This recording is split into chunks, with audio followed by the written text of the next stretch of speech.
here we are in the first section of books. We have some bangers here, as I once was told by Blackpink. But if you want to read the written reviews, you can go over to WeirdScienceDCComics.com, see those, and also go over and see some video reviews of some of these over at Weird Science Comics on YouTube as well. And yeah, that song, and it is going to be a big milestone issue of Nightwing. Of course, like we usually do, the song is not what we're going to start with, Eric, because we're going to start with a book that ended up having a wow moment for me. I ended up where it's Batman Superman World's Finest, when you ended up finding out that we had actually seen Magog in the flesh as from this Earth David 22 Thunder deal. That really, Boy to Thunder. me, really was something crazy. I mean, I thought, oh my God, that's great. Of course, you were there, Mr. No Fun, and said, What? well, I want to know if it makes sense. I want to see what's happening and whatnot. Well, it was just a weird situation because we have Mark Waid, who wrote for Kingdom Come and stuff like that, created the character of Magog, and I'm like, I want to know what this is because Magog showed up in regular continuity as well. So I'm like, which world is this for a big cliffhanger? Is the idea that this, like what we saw for our cliffhanger last issue, is this the beginning of Kingdom Come? And I didn't know. This one actually points it out to me a little bit more, which I appreciate. Yeah, and that's what you're saying is you were wondering, like, is he trying to pull the idea that our regular, like, that doesn't make much sense. And when we get the Elseworlds deal, but yeah, by the end, it does make more sense. And we get, a little motivation. The funny thing is, a lot of stuff over at Marvel right now specifically has been, say, Peter David coming back and telling, and I've told you about them. The idea of going with Maestro and the Future Imperfect story and kind of continuing the stuff, doing the new Fantastic Four.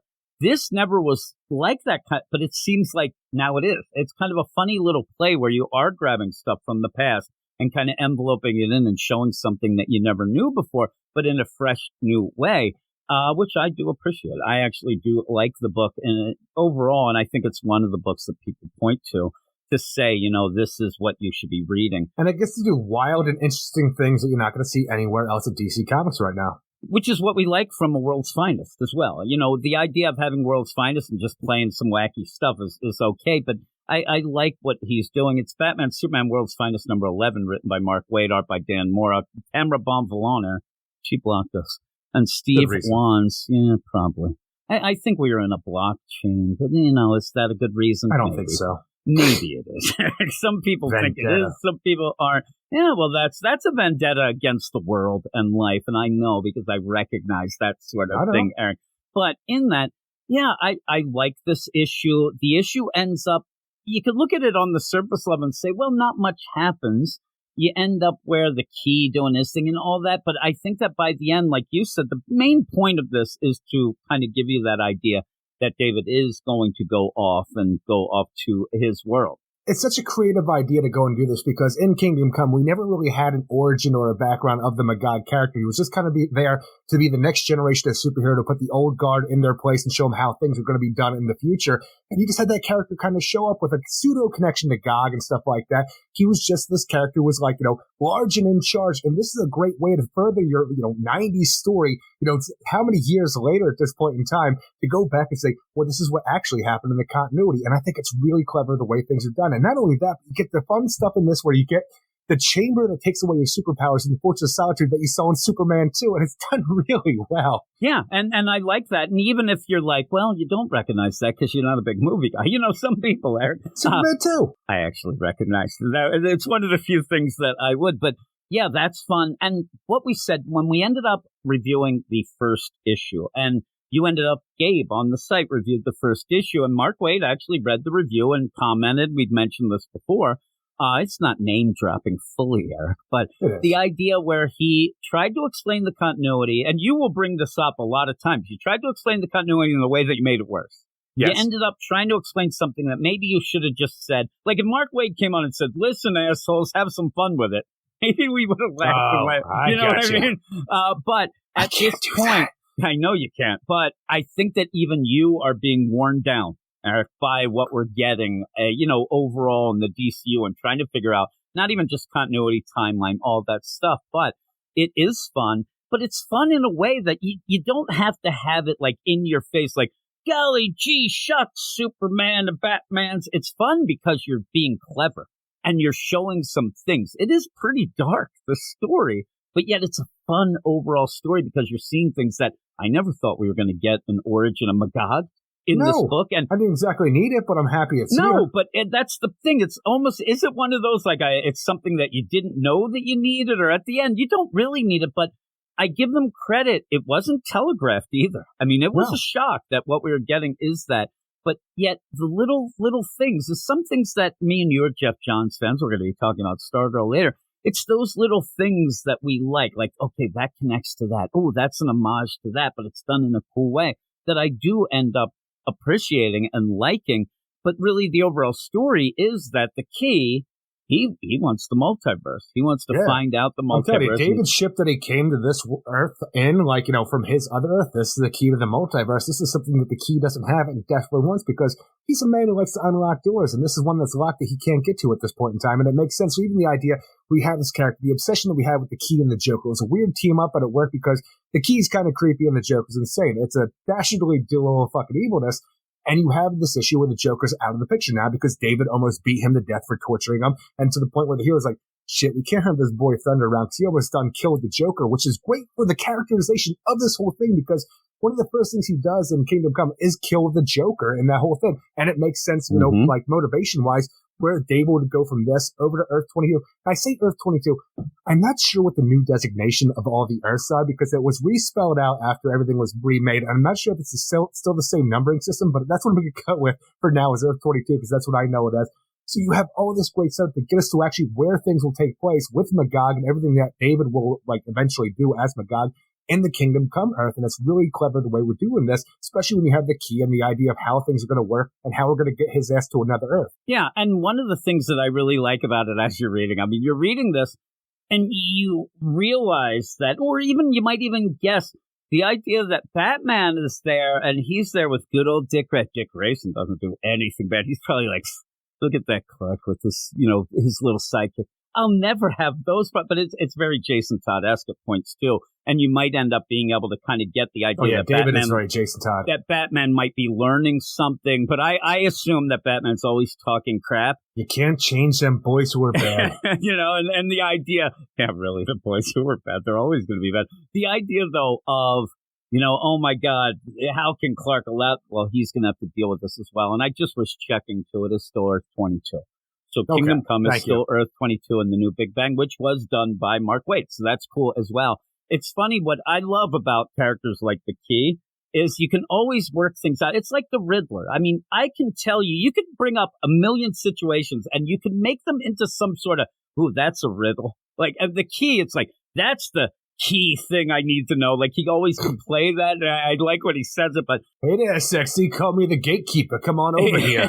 Yeah, really. There you go. And so you end up where the Key thing, this seems like it would have been like, okay, this is a little fun little jaunt. They're going to stop a Joker there. It makes it a little more. But once the Key wants to get a hold of the multiverse, that ends up being something big. I mean, we know that he's not really going to do much because this is kind of in the past kind of deal, but it still is a big deal. It's still the idea that he gets in there. All the guy has to do is get some sort of eye covering with spikes, and he's the Batman who laughs out of nowhere. I mean, he really could. He could fit in, the way he looks, right? Well, we'll see a little of that later as well in this section. But he wants to know, and I like this, where he wants to know from David. They already had Joker, like, what are their names? He wanted to know, the Batman, the identities, and the identities. Now, the Key, though, he really just wants to know about the multiverse, but not even that. He wants to get there, and he knows that there's a ship.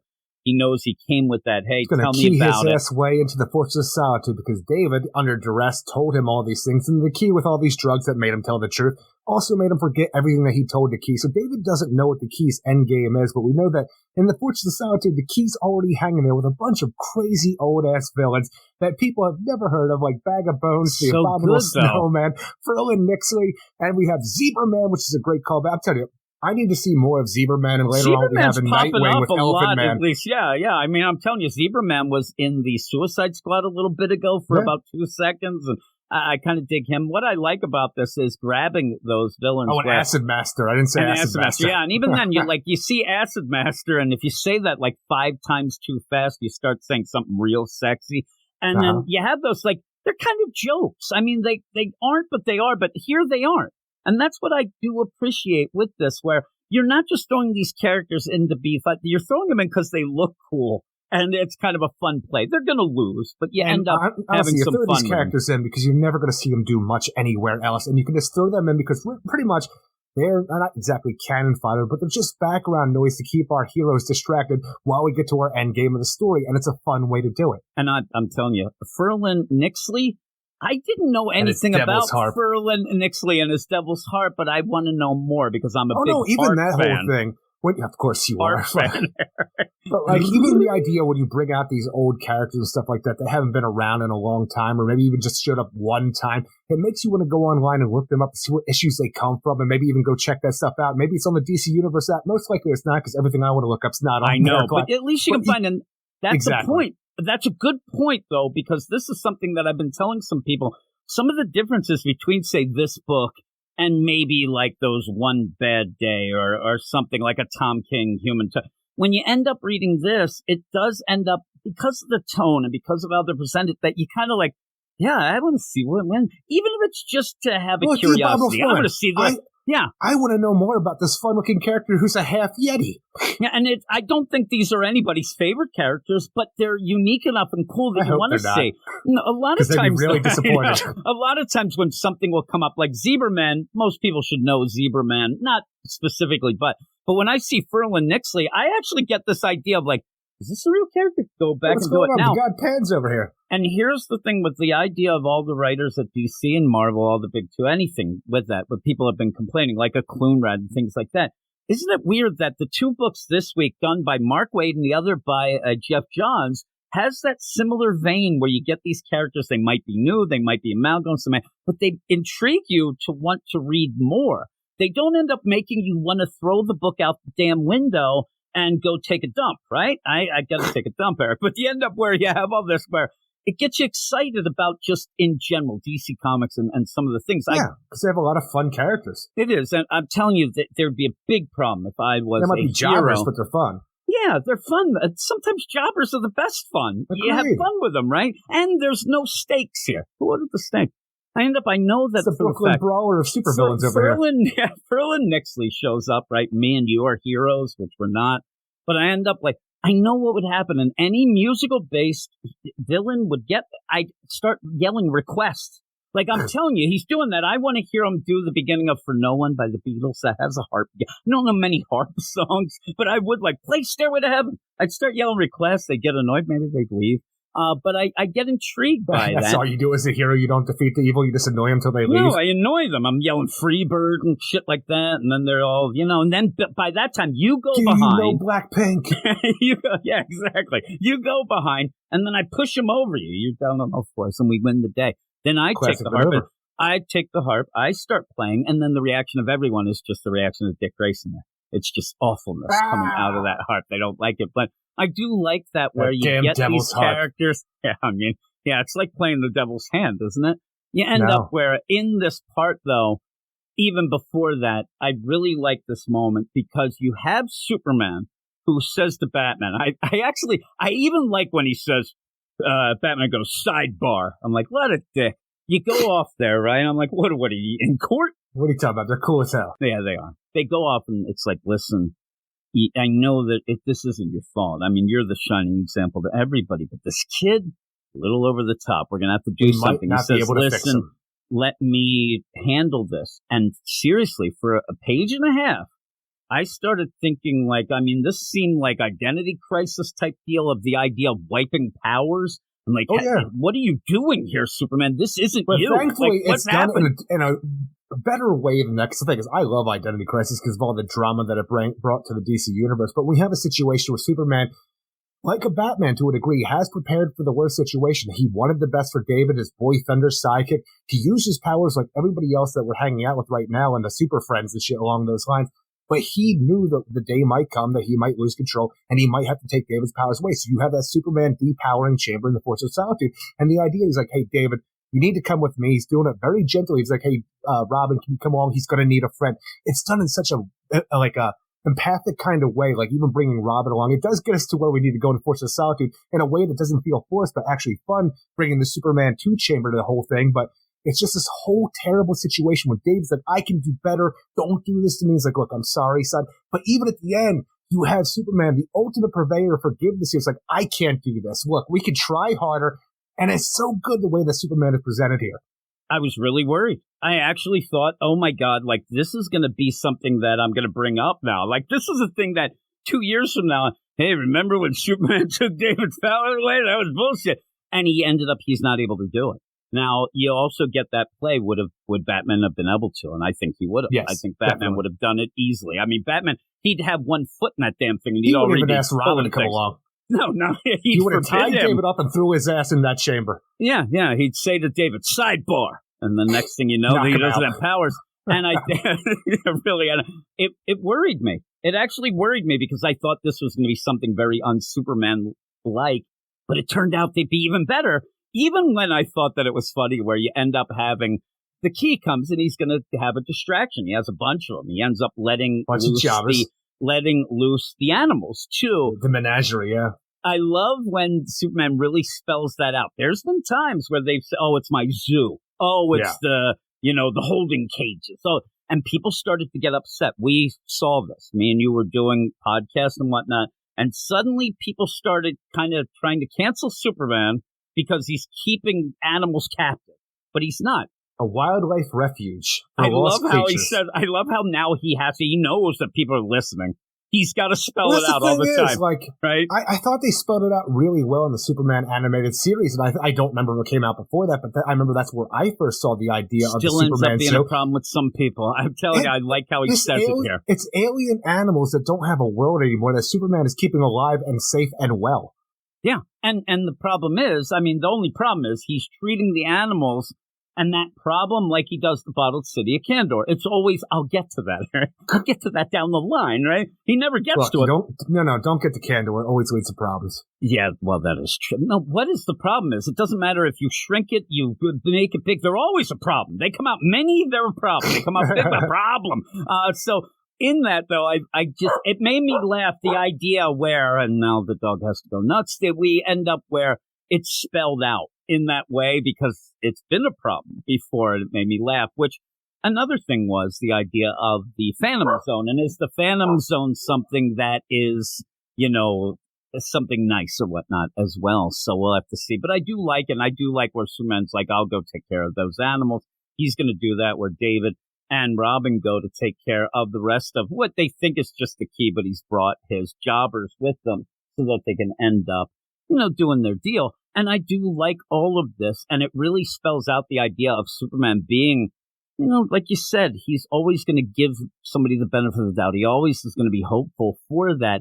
But unfortunately, I guess it's that the Key likes to flail around like an asshole when you're fighting him, and the guy's kicking and screaming, and he hits the rocket.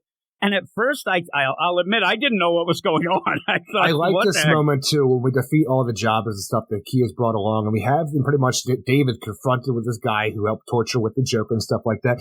And he has a gun to David's face. He's talking about how he can dissolve his atoms, his molecules, and do all this stuff. He already took away the powers of Superman, which is one of the biggest problems I have with the book, because we have the depowering chamber, and Superman's like, this is going to take me a little while to get rejuiced up. I'm like, was that what's going to happen to David, too? Every month he's going to have to come back to get depowered. It's a weird situation that we have here, that we took away his powers and it meant nothing. And it was weird because of the idea. Plus, I do want to mention that the depowered chamber was spelled out to be Kandorian technology. They're always up to trouble, Eric, the guys who ended up looking at David originally. We just have good scientists. So is it that it was just set for David's physiology himself or whatnot? But I actually thought that maybe that could have been the play from the beginning.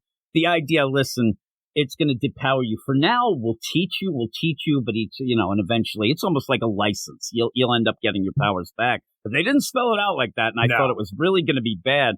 But when you end up did you think at all at any point, because you end up having the Key, and he's like, listen, I have this gun, most powerful weapon in my arsenal. That I like a lot in this whole thing that I was getting to before was the idea with this whole gun in his face, everything's been done to David, knowing that he almost beat the Joker to death, how everybody came down hard on him, just going to take his powers away.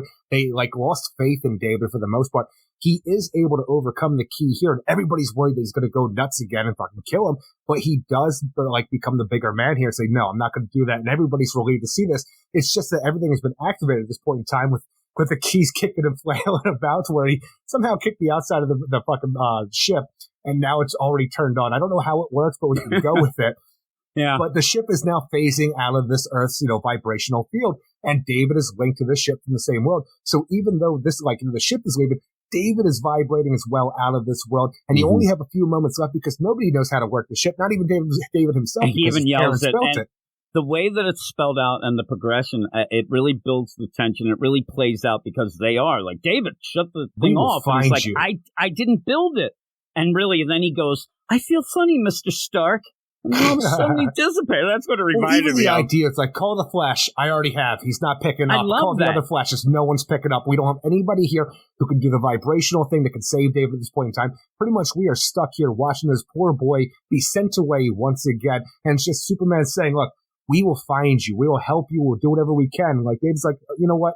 I'm just happy that I got to know you. And I'm sure there's going to be a Superman or a Batman in the other world. And I can take everything I learned here and put it over there. You guys were great. And he just goes away. It's just too bad that when David does show up in this new world, he comes in contact with Gog, a figure who has the power of the quintessence, who hates Superman, is going to change this boy into the worst. And with this, the whole scenes of this, and this is why I think that Mark Waid, like, some of the things are real subtle, but they really hit, and I love them. The idea, vibration. So they're trying to figure it out, and then they're figuring out they have to be quick. That's a Flash thing, but the whole thing that they took. So Batman. And the best is not just that, not just, hey, we got to call the Flash. It's that then Batman says already on, like he is already ahead of them, even with that. But it's such a good way that it shows Superman and Batman working. Batman's on the side trying to call Flashes, while Superman's trying to comfort David and trying to figure out things as well. And I really, really like that whole deal. I was wondering. And that's what you need. You don't need a book where Superman sits there and like, who's that Batman? He's such a great guy. You know who I like? That Batman. And the Batman's like, no, I like you more, bro. You, us. Two bros. So in that, though, there was funny little things.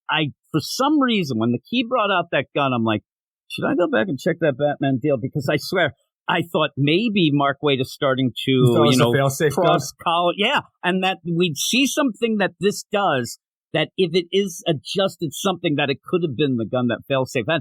And that's not because I'm a nut. It's because this story is hitting with me, and I want everything. But we knew that Toyman built that gun. Yeah, Toyman. But again, I would have loved to have had this idea where he got that gun to come up with the schematic. I just wanted some things to connect. It doesn't, it seems, but it was pretty cool. And then the idea of all of this, again, no hero in this book is de-elevated to elevate anybody else.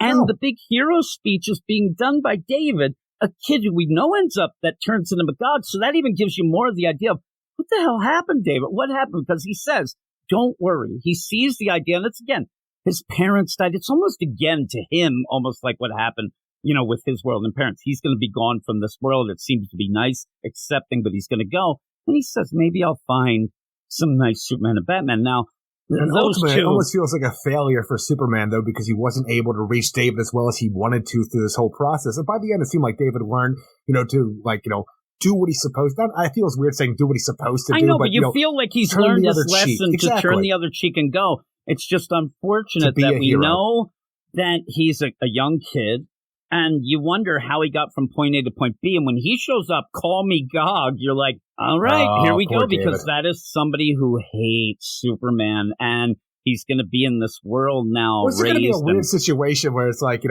I'm guessing the way he looks right now, he already hates Superman, because God once loved Superman and then ended up hating him, thinking he was the Antichrist and stuff along those lines. Which is what he'll probably try to get, Magog like that, or David. It's easy to make that connection, but yeah, you're right. Like, it's a shame that he doesn't get there in the love of Superman, God. And then just maybe, David could have turned all of that around, and he could have saved changed all the Kingdom Come universe. It would have been maybe. Hey, who knows? Who knows there? But yeah, unfortunately.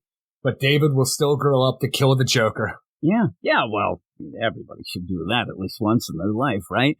So you end up where, you have Gog there, and it really hits. And that, I think that the funny play is that's another big cliffhanger, and it's one of those like, oh my God, wow moment, eureka moments, a little more than what we saw before. Will we ever get back to it, or is this just how Magog gets started and we're moving on? Because it's the worst part about it, because Batman, Superman, Robin, none of these trio right now will ever find David, never reach him before he becomes a scourge of Earth 22. We need a Magog year one, right? The thing is, we'll eventually get a Magog in our own universe that we saw in the JSA series, I believe, and do all these different things. And I think Captain Atom ends up killing him during Generation Lost Justice League. So we have, it's a different character. I think he's the great-grandson of, like, you know, President Roosevelt or something along those lines for how it works in our own continuity. But who knows how the continuity works anymore ever since Flashpoint and the JSA and how they take place, whatever we had with going on with that. But right now, this is Earth 22 stuff. This is the origin of Magog, and I'm pretty much sure, like, I don't know because I haven't looked at the solicits, that it's just going to end here, and we know and now you know the rest of the story because we saw Gog. Here's the deal: at the end, not the end. But that could mean just go read Kingdom Come. Exactly. Well, but next is Robin and Supergirl on the Date from Hell. You're like, all right. Yeah. That doesn't sound sounds like fun. But that does sound like fun. I think that, again, when we get to that, why I'm intrigued by that is that idea that the way this book is being done and the way this World's Finest is, it does look like they're, you know, going to maybe get together. They're hanging out. They're doing things. They're almost like a Robin and Batgirl type situation. They are going to try things out, and it's not going to work. Exactly. And there will be Babs to pick up the pieces. And Babs will come in, and she likes experimenting. That's fine with her, right? Oh, my goodness gracious. But, yeah, so at the end, the art's great. I mean, the art is fantastic. It's really good. And when we read this, even if the stories suck, the art will always elevate this book. But thankfully, the story doesn't suck. No, it doesn't. At the end of the podcast, the last section, we'll be talking about the new Champions of Shazam, and you do bring up the idea. I don't know how I know this, Eric. I'm looking into the future. The idea that this is the team that'll be on Shazam, and more as the story goes, I'm more and more looking forward to that Shazam, because Mark Waid does seem like he's back in the groove of things. He needed to come back to DC. Now that he is, he knows the characters, he loves the characters, and he has stories to tell with the character, so I'm looking forward to see. Just wish you could explain his continuity a little better. The Shazam stuff, I know, but it's one of those things. I know that you're a stickler. How dare you? I know you're a continuity kid, but even you are starting to be like, you know what? This is really good. I can kind of lean. And a lot of the things are like, why is Supergirl alive when the costume's this when you're actually post-crisis? It doesn't make sense. Post-crisis, Dick Grayson is still Robin. Supergirl is alive. Green Lantern isn't affected by yellow. I'm like, yeah. Look, I don't know what you're getting at, but at least you're telling fun stories. Yeah, there we go. But what would you give this fun story, Eric? 8.5 out of 10. 8.5. I'm going to go up 9. I'm a 9 out of 10. I really, really enjoy this. And, yeah, I believe that it might be my book of the week. Spoilers. I don't know, but we're going to move on to the next one, Milestone. Milestone, Eric. And here's the thing. I want to just throw this out there for all the people who do reviews. And I'm sure there's a couple that listen to, you know, the podcast. When I look at the comic roundup and I see these scores, maybe I know the stats don't show it, but somebody must be. Yeah, and didn't tell you that. We're an army of 3. We have one this. Oh my goodness, Rob Lewis. You end up where all this going down. I look at the scores, and I even said to Gabe, because Gabe reviewed this on the site, and he's like, "Oh my God, you know." And I'll tell you right now, just to point out something that we can stand on our soapbox or whatnot. I don't even know it's a soapbox, but never have me and Eric ever told anybody to score something in any score. We've never said this better be an 8 or higher. This better be this score. This better be that. You know, when we come on, me and you argue about it, but so Gabe's like, hey, I'm going to give it this said score. And I'm worried because I think that people are going to give it really high scores. I said, really, it's a milestone. It's not. I said, there's going to be at least 6 perfect scores. Yeah, 10 out of 10s. I went a little low, Eric. I went a little low. There's like 9 or 10, and I just want to tell them this is for them. Look at them chickens, Eric, because they end up rating stuff. They just Shots fired. I got them. And that's a wholesome way to yell at them, right? It's just the idea that I sit there and I read this story, which we'll get into it, obviously, but it's nice enough on the surface. If you're not here to really think about stuff, you can have the idea, hey, Nightwing, he got the boys who are bad, and he's a great guy.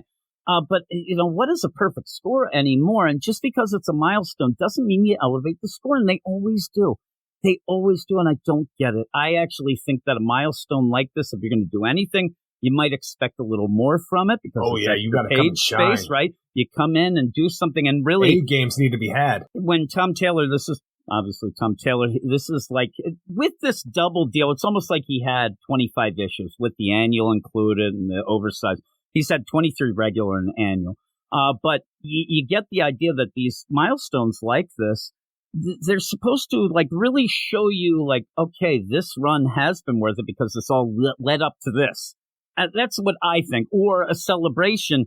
And this one comes off weird to me, but it's Nightwing number 100 written by Tom Taylor, art by, and here we go, Bruno Redondo, Scott McDaniel, Rick Leonardi, Eddie Barros, Javier Fernandez, Mikel Janine. And I told you, how did I say that you pronounce it now? Mikel Janin? I can't remember. Carl, not Urban, but Story. Eber Ferreira, Keho Felipe, and Joe Prado. There's even more, but that's what's about Carl's name? Carl Story. Okay. I just wanted everybody to know that I know who Carl Urban is. So is Carl Urban the one that sings? Is he the country guy or is he the actor? He's not. He's the actor. What's the singer guy? Keith? Urban guy. Yeah, Keith. I get these guys mixed up. I think they're one and the same, Eric. But here's the thing. You end up having a series that has been a victory lap for Dick Grayson Nightwing. In the series, he can't do anything wrong, and most of the stories are set up just to show you how great he is. He rarely does anything on his own, but the gist of it is that everybody wants to help him because he's a great guy. All right. It's starting to get, and it has been getting a little bit tiresome, and we've said it even from the beginning. Heartless's MO is to stick around for as long as that guy can because Dick Grayson's doing nothing. So, and even that changed. He's been around 23 issues. And what has he done? What has he changed? And what is Dick Grayson doing about him? Because this is a serial killer that's ripping hearts out of people, making a lot of kids homeless without a family. But yet Dick Grayson never seems to think that it's that important to really look into. If he runs into Heartless, he might do something, but he's not going to look into it because, he's got other things to do. He's reactionary. This Nightwing loves to have press conferences and big giant podium, announcements. He loves that. And in this issue where it starts, after a nice little thing with Batman, and some people thought that the Batman stuff in this was too over the top. I thought it went on a little too far, but it is the best part. And you could get some feels from it. I think that it goes a little too far and does get a little bit, over the top. But the idea of this, out of nowhere in this, it starts being a thing about prison reform. And we haven't really seen that up until now is what what gets me. This prison was just introduced, I think, in this issue. I don't remember this prison ever. I'm not saying that it wasn't ever here before, this Rosebud prison, but I don't recall it. And it just is like on the edge of, on Bloodhaven, when you come crossing the bridge, this freaking old ass prison is just, and I say old ass, it's just been around for a long time, but it's really high tech looking. It just sits there as a symbol of what does they say? Because the first impression visitors have of our city is an oppressive, razor wire covered shrine it's a shrine to crime and corruption. And I'm like, I don't really think of prisons as shrines of crime and corruption. I think of them as, things that allow us to know that people are being punished for the crimes that they commit against their fellow man and woman.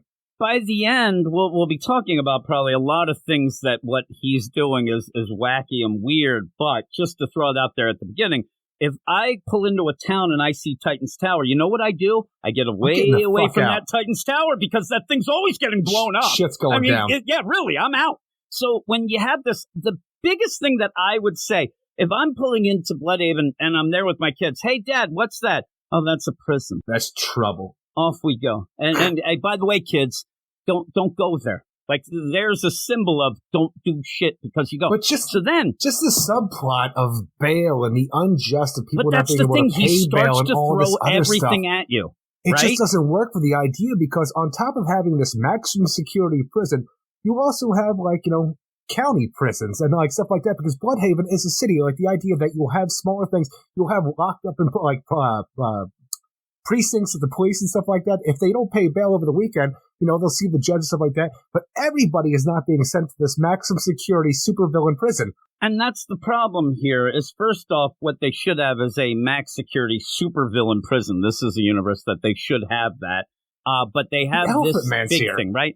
So here's just the little things that I could glean that he's against prisons. He thinks maybe at one point even almost says they're overcrowded, right? They are. He also rails against private prisons because they end up being people who own a prison for profit. Then he doesn't like bail, but then he ties in the bail in the way that, whether he thinks this or not, but he seems to think that the bail is set by the prison, and that's how they make their money. That's not true. They don't have bail bondsmen in I looked. There is a problem. Well, I looked. I went with Australia. I looked at a lot of things like, where is he getting with this? And there's a problem with private prisons. That's more of an Australian thing. I sent you it. But the idea where he tries to pull this idea of, okay, the reason why bail is high is because the prisons, now, in a roundabout way, but there's not enough room. And while people argue with me that, well, there's always politics and social messages in comic books, this is such a convoluted, ridiculous argument to begin with that we haven't seen up until now. There's not enough room, space, or interest to really deal with it. And what he's doing, as he always does, he ends up presenting this huge problem that he wants to say, look at me, I recognize the problem, so does Nightwing.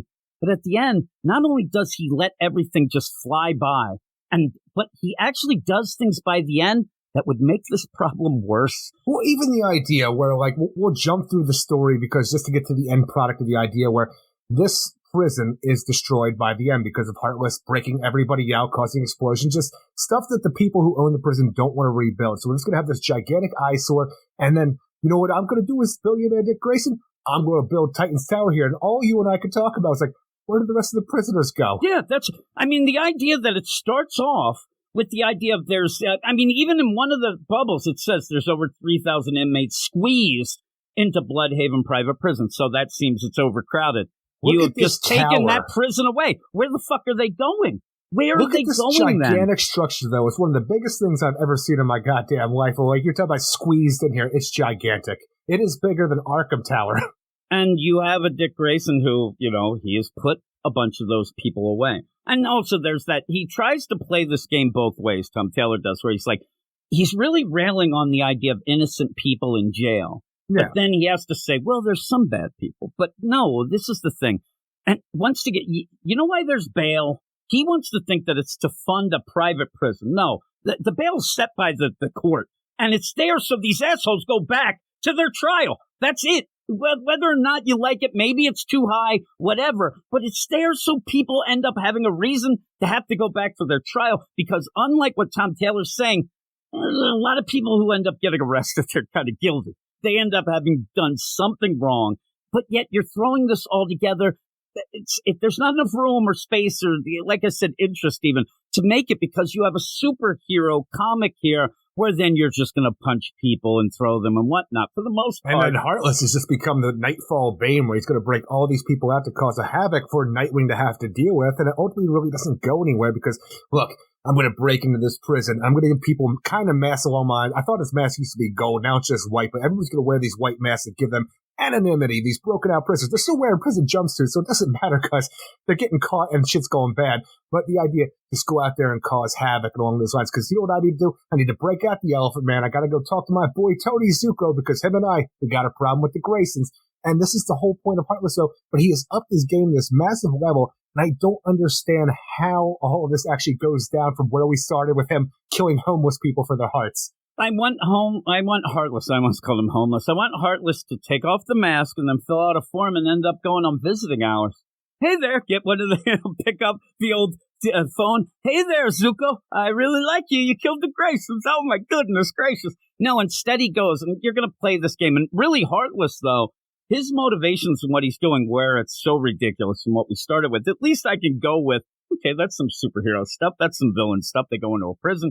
He ends up handing out the mask. And again, Tom Taylor's, in my mind, he's doing that deal of when people are anonymous, they end up doing real bad shit because they don't have, these are a lot of bad people. I don't know that they really care to have a mask or not. And the thing is, the idea when Nightwing does reach out to these people and does the great Dick Grayson thing and talks them down because you're better than this, you don't have to do this, this is our city, you don't need this. I'm sure that the bad people aren't going to be talked down this way. The good people who are out and about, Oh, you know what? I didn't ask for any of this. You're right. I was actually just kind of scared. Whatever. Or they'd be like, screw you. I'm going to have to eventually go back to prison with these assholes and they'll kill me then. But even so, they're talking down. And when you end up having Heartless there and he's letting everybody out, even the narration, told like, oh, I understand it's so much rage because of the condition. No, a lot of these people are just angry because they're alive and they want to do something. And you go into a prison. I don't know that you have to really sit down with people and go, hey, everybody, you mad about the conditions in here? You want all of a sudden, multiple MIGs is going to throw something at you. Yeah, all you do is you go in and say, hey, how about this? I set you free and you could go and blow up shit. They're all running out. They can't wait to run out and do some stuff. But again, you're trying to play this gray area in a weird situation that really isn't a gray area situation. Then you have to have superhero stuff. So, oh my God, let me get KGBs. Let me get Elephant Man. Well, that's the worst part because Elephant Man's fun just because it's a Brotherhood of Evil character that you never get to see and stuff like that. I'm sick of KGBs being connected to Nightwing. Just stop it. I'm not sick of it. I'm just sick that every time he does show up because you have this connection with him, Dick Grayson getting shot in the head and stuff like that. So there's just some bad blood on top of the Beast being the biggest thing that Batman ever fought until he, became a chump. But the idea that every time we show up here, even when Dick Grayson says, used to be the greatest strategist this world has ever seen, stuff like this, and you just tackled me off of a building onto a parked car, and we both hurt ourselves, what is this? Because every time KGB shows up now, he is dumber and dumber. He is no longer the threat that he once was, and what's made him the greatest villain that Batman would ever get up against. Right. Well, and this is the thing. I would have loved it at a point where you end up having Heartless, who's so obsessed with Dick Grayson. Make the Beast great again. And he goes to KG Beast. And we said KG Beast has a little bit of a sordid history, but recently it's really dumbed down. I really would have loved and I would like in general, somebody goes to KG Beast, hey, I heard you don't like the Nightwing. And he's like, I'm done with that. That was one job. That was one job. Why does everybody think I do it? That's KG Beast there. Obviously. But how about this? Would you laugh at this? They come, Heartless goes, hey, I got a way that you can end up taking down Nightwing. And he's like, I'm done with that. I get revenge already. And then they go, oh, by the way, Batgirl is hanging out with him. Remember that living metal shit you dealt with? He's like, now I'm angry. That gold on. Yeah, living what gold. I'm now KG angry. Was. But again, every time KG Beast comes in, it's just to end up being something that can get beat up. And that's not good. That's not the thing. And the idea that he had, the Beast and going after Batman and all. I'm telling you, 10 Nights of the Beast was an amazing story. He had and Batman the such at the end of it, at wit's end, that Batman had to wall him up. They ended up, saying things, but still. KG Beast, Killer Croc, and then Bane. They were all the biggest bads that Batman ever faced. But ever since that point in time, they have never gotten that accolades they once had before. Because every time that a writer shows up, now we got to be the same with Doomsday, the man who killed, the thing that killed Superman. He has never been as big as bad as he was for Doomsday and stuff along those lines. And I don't know why we can't have these big bads anymore. The one thing that I liked, it's not recent, but somewhat recent, I think you might agree, was the idea that KG Beast, what would he do when the Iron Wall went down? Well, and Scott Snyder addressed that a bit where I'm just an assassin, I'm just a hitman, and we've gone from there. But they nerf him. I'm going to do KG Beast One Bad Day. And his bad day is when Tom King decided to write him and also Cecil Castellucci. Those are his bad days, Eric, and then you go from there. But you end up with all this days where you have some nice moments that are okay, but the nice moments are kind of squeezed into really ridiculous situations that really point out in my mind where some people will give it a 10 out of 10 and say, this is the issue that shows you why it's so great, the series. I end up seeing these other things, and it might be the glass half full type deal, but I'm seeing things that end up showing me why I've been irritated for a bit with the series. The idea of the surface level politics or signaling fan service wow moments that are never resolved. You said, and you are the only one I ever heard talk about this, when you ended up having Nightwing and they ended up getting the villains, again, convincing villains not to be bad, and you have Brutal give the finger to Blockbuster and drives away giving the fingers, and everybody's laughing. Oh my God, that's a great moment. Brutal is a villain who should have been arrested and is just allowed to drive away. It's never that next level thinking, and that's what happens with this prison stuff, where usually this sort of thing would just be the setup for a bunch of fights. You don't think about it. Once you bring it up, though, you have to think about it. The idea of prison reform, crowded prisons, bail, all this stuff going on. But then when you get to it, you point out in this issue again, Nightwing doesn't do anything on his own. Well, honestly, this is a bit bigger than his pay grade at this point in time, because he is just, Nightwing in Bloodhaven. You have an entire prison loose. It wore Batman down terribly trying to deal with some Arkham inmates, stuff like that. You have an entire prison, right? You call in the Teen Titans for this. Most of the prisoners, they're not doing anything bad. He's hugged it out with them. He goes to them and says, listen, you could be better. There's a handful. Half of them go. I think there's more than that. But you end up where they even say, again, who knows how many there were? Because that's never addressed. He just says that they go off, and then you just really fight Elephant Man and then KGBs, and KGBs has a couple cronies with him.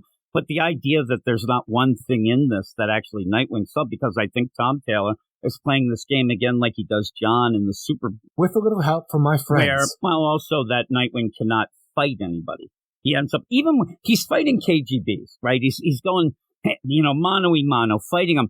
Even then, he almost says in the dialogue that KGBs isn't so bad. It's like, he's just upset. His pride got hurt. Oh, my goodness gracious. And they're fighting. Yeah, you're just going to call them the Titans for the two biggest battles after seeing...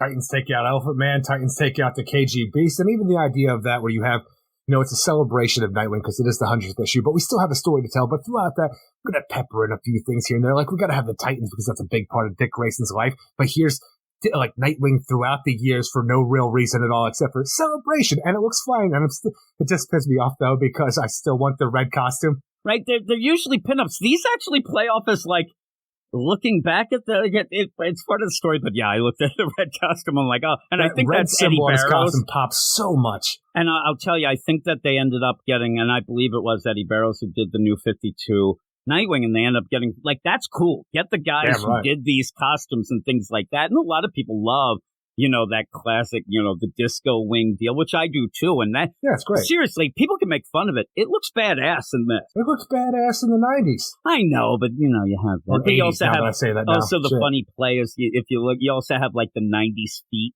You have a Liefeld foot where it's all pointed. I like it, made me laugh. And but it didn't do anything for the story, but that's the celebration part of it. But yeah, you end up where, again, one of the biggest things in this, just to point out, like I said, these issues, you kind of usually lead to something. So what are we going to lead to? Well, there's two things that I thought we might get. Now, as it comes out, I think we're not going to get a wedding. We thought that before. But maybe an engagement. Maybe an engagement would happen, right? You could have that.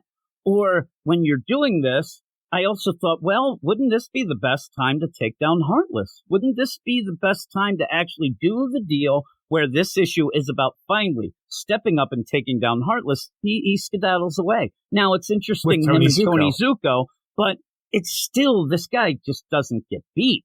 And you're doing all these crazy things. Also, I see at one point, I don't know if it's a normal sign, but I see the X-Men sign in the middle of Bloodhaven. I don't like that, Eric. But yeah, Nightwing comes and he's going to hug it out. We saw this from Batman in that Megan Fitzmartin Christmas deal with Tim Drake, where Batman ended up hugging out with some, looters or terrorists. It was terrible. So this is almost laughable as well. I get it. I get that Dick Grayson's a great guy, but this is just ridiculous as all this is happening. And the Teen Titans come in and they're going to save the day. People like the Titans. That's a celebration. All right. Titans. You can like the art and whatnot. But really, by the end of this, you end up having Dick Grayson fight KGBs. And then the Titans come in to even the numbers. And even then, it's like he's already pulled his shoulder. So Donna Troy stays back to pop his shoulder while everybody else fights. All right. He's taking it easy. But then Superman and Wonder Woman show up. He takes down KG Beast with almost one shoulder. Arm. Yeah. So, okay. It nerfs KG Beast, but and that's the worst problem because the Beast should be one of the biggest bad. I know, and Heartless just getting away and leaving a mask for a message just seemed laughable. Then Dick Grayson has more to lose. You have Wonder Woman and Superman show up, right? And I'll tell you right now, in the timeline and stuff, seeing this Hall of Justice destroyed throws other books on. I don't know what's going on in these timelines, right? It's so funny too because Superman and Wonder Woman show up because I got to talk to Dick Grayson, but you know what? We can't do it here. Get on your bike and fly. Well, not even fly. We're going to fly. You ride your bike to Washington, D.C. so we can look at the wreckage of the Hall of Justice so we can, we could talk to you about leading the next Justice League. Is it a wow moment? I think it's a very wow moment. It gets us to our new dawn of DC and what the future is going to bring, because we're not going to have a Justice League. The Titans are just going to be the Justice League going forward. And it's such a weird thing, because I would actually like the Titans maybe being called the Justice League, just calling them the Titans and like being the same status quo that they are, just without the Justice League. It feels like it's like lackluster. And even the idea is like, nobody could lead the Justice League like you can. And I'm sitting there, I'm like, well, I know people liked it, but when he was Batman and he led the Justice League, I didn't think they were that great, honestly. The thing is, that iteration was, I think, a little sucky in my mind, but a lot of people do love it. But this idea is great to me, because when you have Superman in there, and they don't want to come out and say exactly, but they have one of the chairs left up on the wreckage of the Hall of Justice, and he goes and burns a Nightwing symbol of one of the chairs. It's like, I appreciate the symbolism, but I might wait until it's not molten metal before I sit down. I was like, that's fair. I'm like, because as soon as I saw him do it, I'm like,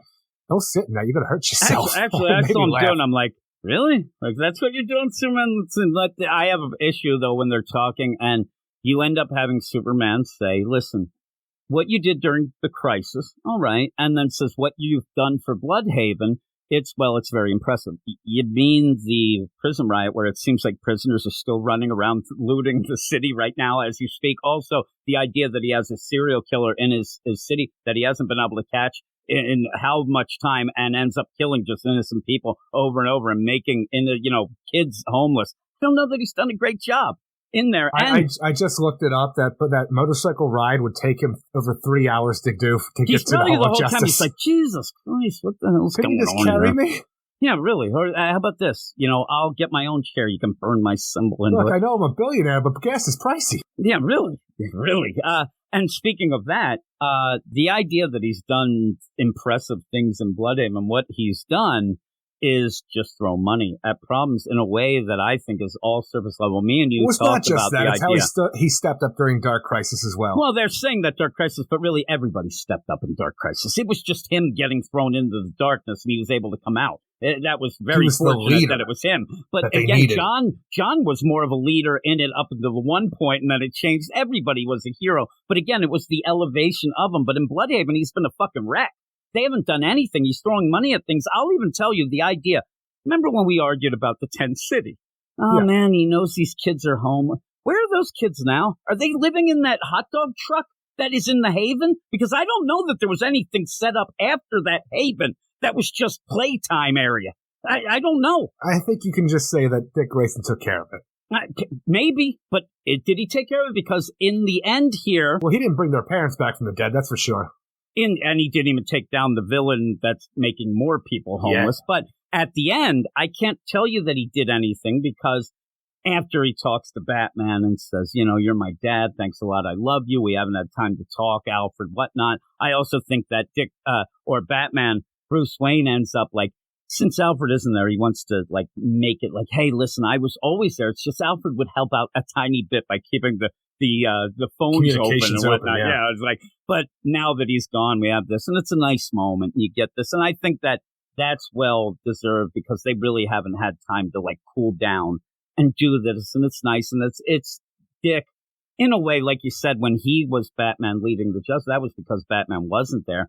This is a little different. He says, can I lean on you? Can I ask you questions? Can I call you? And he's like, yeah, of course you can. I love you, Dad. It's nice. That's the best part of it. Yeah. But again, going back to, did he help the homeless kids, whatnot? Because in the beginning, he was talking about such things as overcrowded prisons. He was talking about and yet this prison where you have it, like, you would think by the end he's going to build a more humane prison. He's going to build a prison that could end up doing this or that. He builds Titan's Tower. That prison isn't there. We, as far as we know, the bad guys are still prisoners are running around in the orange. Orange is the new Bloodhaven as they're running around, setting everything on fire. And yet, isn't this going to make things worse? You're going to have more. Well, even the idea is so weird to me. This was 3,000 inmates that don't have a prison now to be put in, because he's going to make a Titan's Tower. Because he wants people to see. It's such a weird idea that Bloodhaven would allow this, because Nightwing is still kind of a vigilante aspect to the city. Like, the cops will allow him, but like, now he's just doing press conferences with the Titans as Nightwing's like, look, I am building this gigantic skyscraper T in your city that brings nothing but trouble. I hope everybody's happy with that. I'm like, I don't understand how you get to this point where you have this. And not only that, but the Hall of Justice, the symbol for all of the world to see, is still in shambles. And yeah. relocating what are essentially the new Justice League, the fucking Bloodhaven, the Atlantic City of the DC universe. Yeah, really. I'd say Wildwood, Eric. You end up where even then, it's funny because in the DCU, really, you just end up buying land. Then you just announce things. And the Orgums are doing it in Gotham right now. Hey, we got this place coming up. Nobody knows what it is, but hey, we got it. Did they ever rebuild the Titans Tower in Manhattan? I don't. Did they ever rebuild the 17 others as well? We have one on the West Coast. We have one in New York, and now it looks like we have one a few miles south of New York in freaking Atlantic City, Bloodhaven. And even I said, my joke was, you have the 6 guys and gals, and this thing, is humongous. It doesn't need to be that big, but. Where is the idea where he says, I'm going to, Melinda Academy going to be here? Melinda goes off and says, well, I'm mayor, so I'm going to make sure I look into that bail. She goes, that doesn't solve the problem. And Dick Grayson, who has this money, where he's just like, the biggest thing he wants to get rid of is the eyesore of a prison. I want people to see the Titans Tower when they come into, Bloodhaven. All right, well, yeah. You're just not doing it right. You're just doing these things to be this, milestone where, oh my God, did you read when the Titans Tower came back? But you're supposed to forget everything logically that leads up to these things because it doesn't make any sense. And it just ends up being an issue that not a lot happened except, hey, Titans Tower. There's some nice moments. And I appreciate those nice moments, but you're trying to tell a story in here. It just doesn't ultimately come together because you're too sidetracked by this prison subplot that doesn't really go anywhere for what we're doing, and by the end we never resolve it. It's just Titans Tower, everybody. Don't remember what we just talked about. Yeah, it's a weird play because I think that what Tom Taylor's like, okay, what's going to happen? Heartless is going to break people out of prison. Then somehow in his mind he's thinking, well, there's some innocent people in prison, so what would I do with them? No. You're in a comic book with superheroes and supervillains. You just assume that the bad people end up doing bad things, and that's who they're going to take care of. But no, you have to have this nonsense that really, it ends up muddying up everything. And then at the end, you almost just get a milestone issue that's just the same irritating things that, to me, it points out a lot of the irritating things that's in this run. But the run itself, that's my problem. The run itself always has some nice moments, and it's an easy book for people to point to say, hey, that's a, hopeful book. That's a book that really accentuates the heroism and stuff like that. It just more. Yeah, it doesn't hold any weight to it by the end, and that's what I kind of end up wondering why they go this route. I like the Justice League stuff. I like the Bruce Wayne stuff. I didn't even like the Justice League stuff. I like the Titans showing up and lending a hand for a friend because that's why I love it. It's the idea of being, I have friends. No, you have family, and that's why the Titans are always going to be better than the Justice League in my mind. I've seen it 7 times in this run, though. I wish that what happened is all the other times Dick Grayson said, no.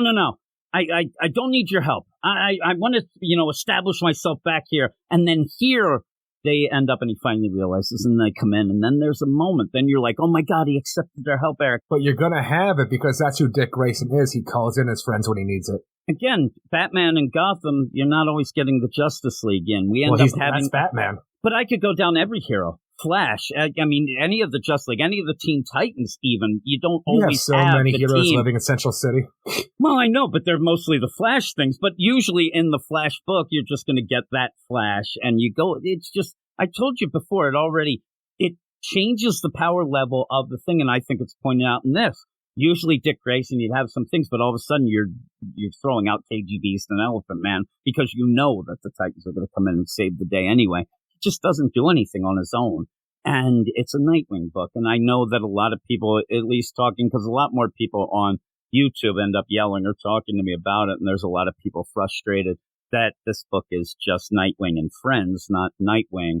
And he's just not able to do something. But overall, hopefully I think Tom Taylor wants to write a Titans book going forward. And this book, even though it's called Nightwing, just is the Titans. And then I could say, that's what it ends up being. The best Titans book that DC is putting out right now is Nightwing. I think we're going to joke about that later, Eric, because it seems like from the solicits that might be what's going to happen. That it's going to be more of a Titan. And that's the thing. If you're going to be a Titans book, then just be a Titans book. Just go with it. The thing is, the idea of that, I think we even talk about it later. I'm not sure because how we recorded this week's episode, but you're not going to have a Justice League. The Titans are going to step up and be the Justice League, but not call themselves the Justice League. And then the Titans are going to be represented without their own book in a book called Nightwing. Yeah, it's wacky. And also, this is just me, but I know that every Titans fan has been wanting them to take over for the Justice. This is the thing. That's, hey, let our heroes have their shining moment. I'm fine with them being their own thing. But it's weird, though, in this where they are going to be, whatever they're going to call themselves, they're Titans. Legitimately, they're just the Justice League, though. I mean, you have the Justice League coming. We want you to be the new thing. It just doesn't feel as earned. It doesn't feel like it's really taking over because to me, Wonder Woman, Superman, Batman, they're just giving up. They're figuring things out. This isn't, we're too old. So you're telling me is go read 1 year later. Yeah. I don't know. It just seems like a weird play. You're getting what you always wanted from a team, but it's in a weird situation, a weird timing with it. But that's what happens. It happens. It's fine. But yeah, at the end, I did like the art for the most part. It's a mishmash of good and bad in my mind. It's good enough. It doesn't throw things off. But some of the artists, when you realize, like, oh, there's Mikel Janine, I really like him. Look good. I really like a lot of the things. Yeah, still, you get some cool things, and you get people who are on the Nightwing books in the past, so that's what they usually play it with. But overall, what would you give this? Ultimately, like I said, I think the art's a mishmash between really good and really bad. Not really, just bad, not really bad, because the book is very serviceable the way it looks and stuff like that. This story falls apart for what they're trying to do. You want a celebration, and you get that aspect, and I appreciate that aspect with all the feels that you want to give me, but the overall story that you are telling falls apart in the end, so a 6.5 out of 10. Yeah, I'm a 6 out of 10 is what I'm giving it now on the podcast, Eric.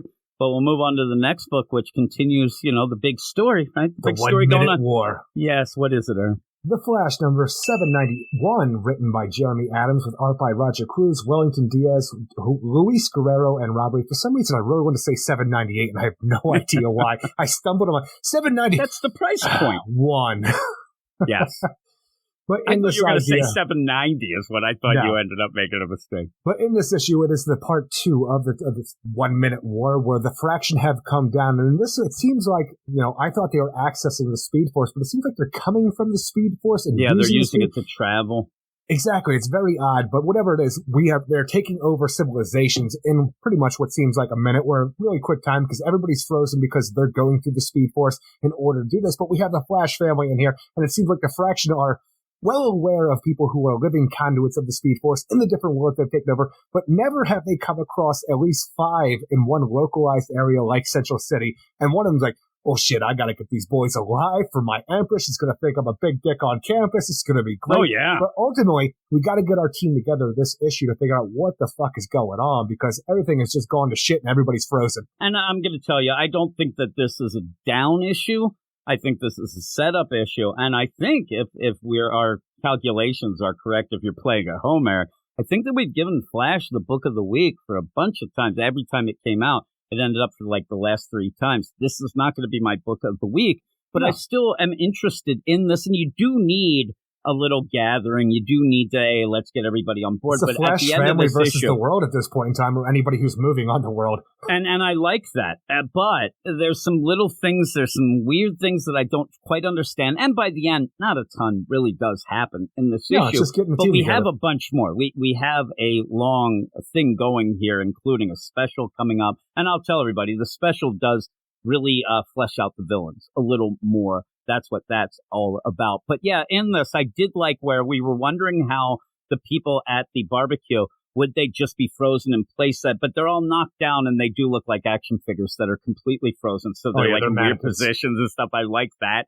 But what's happening with Jay? Well, that's the weirdest part about this whole situation, because as the Fraction are coming down in that gigantic explosion that, sent all the shit flying, it seems that Jay went and tried to move a tree in the place of everybody to protect them from this, explosion out this, force that was coming towards them. And I'm guessing that because the boy is frozen, even though he's the twin of Ivory, and we've recently given him his powers back.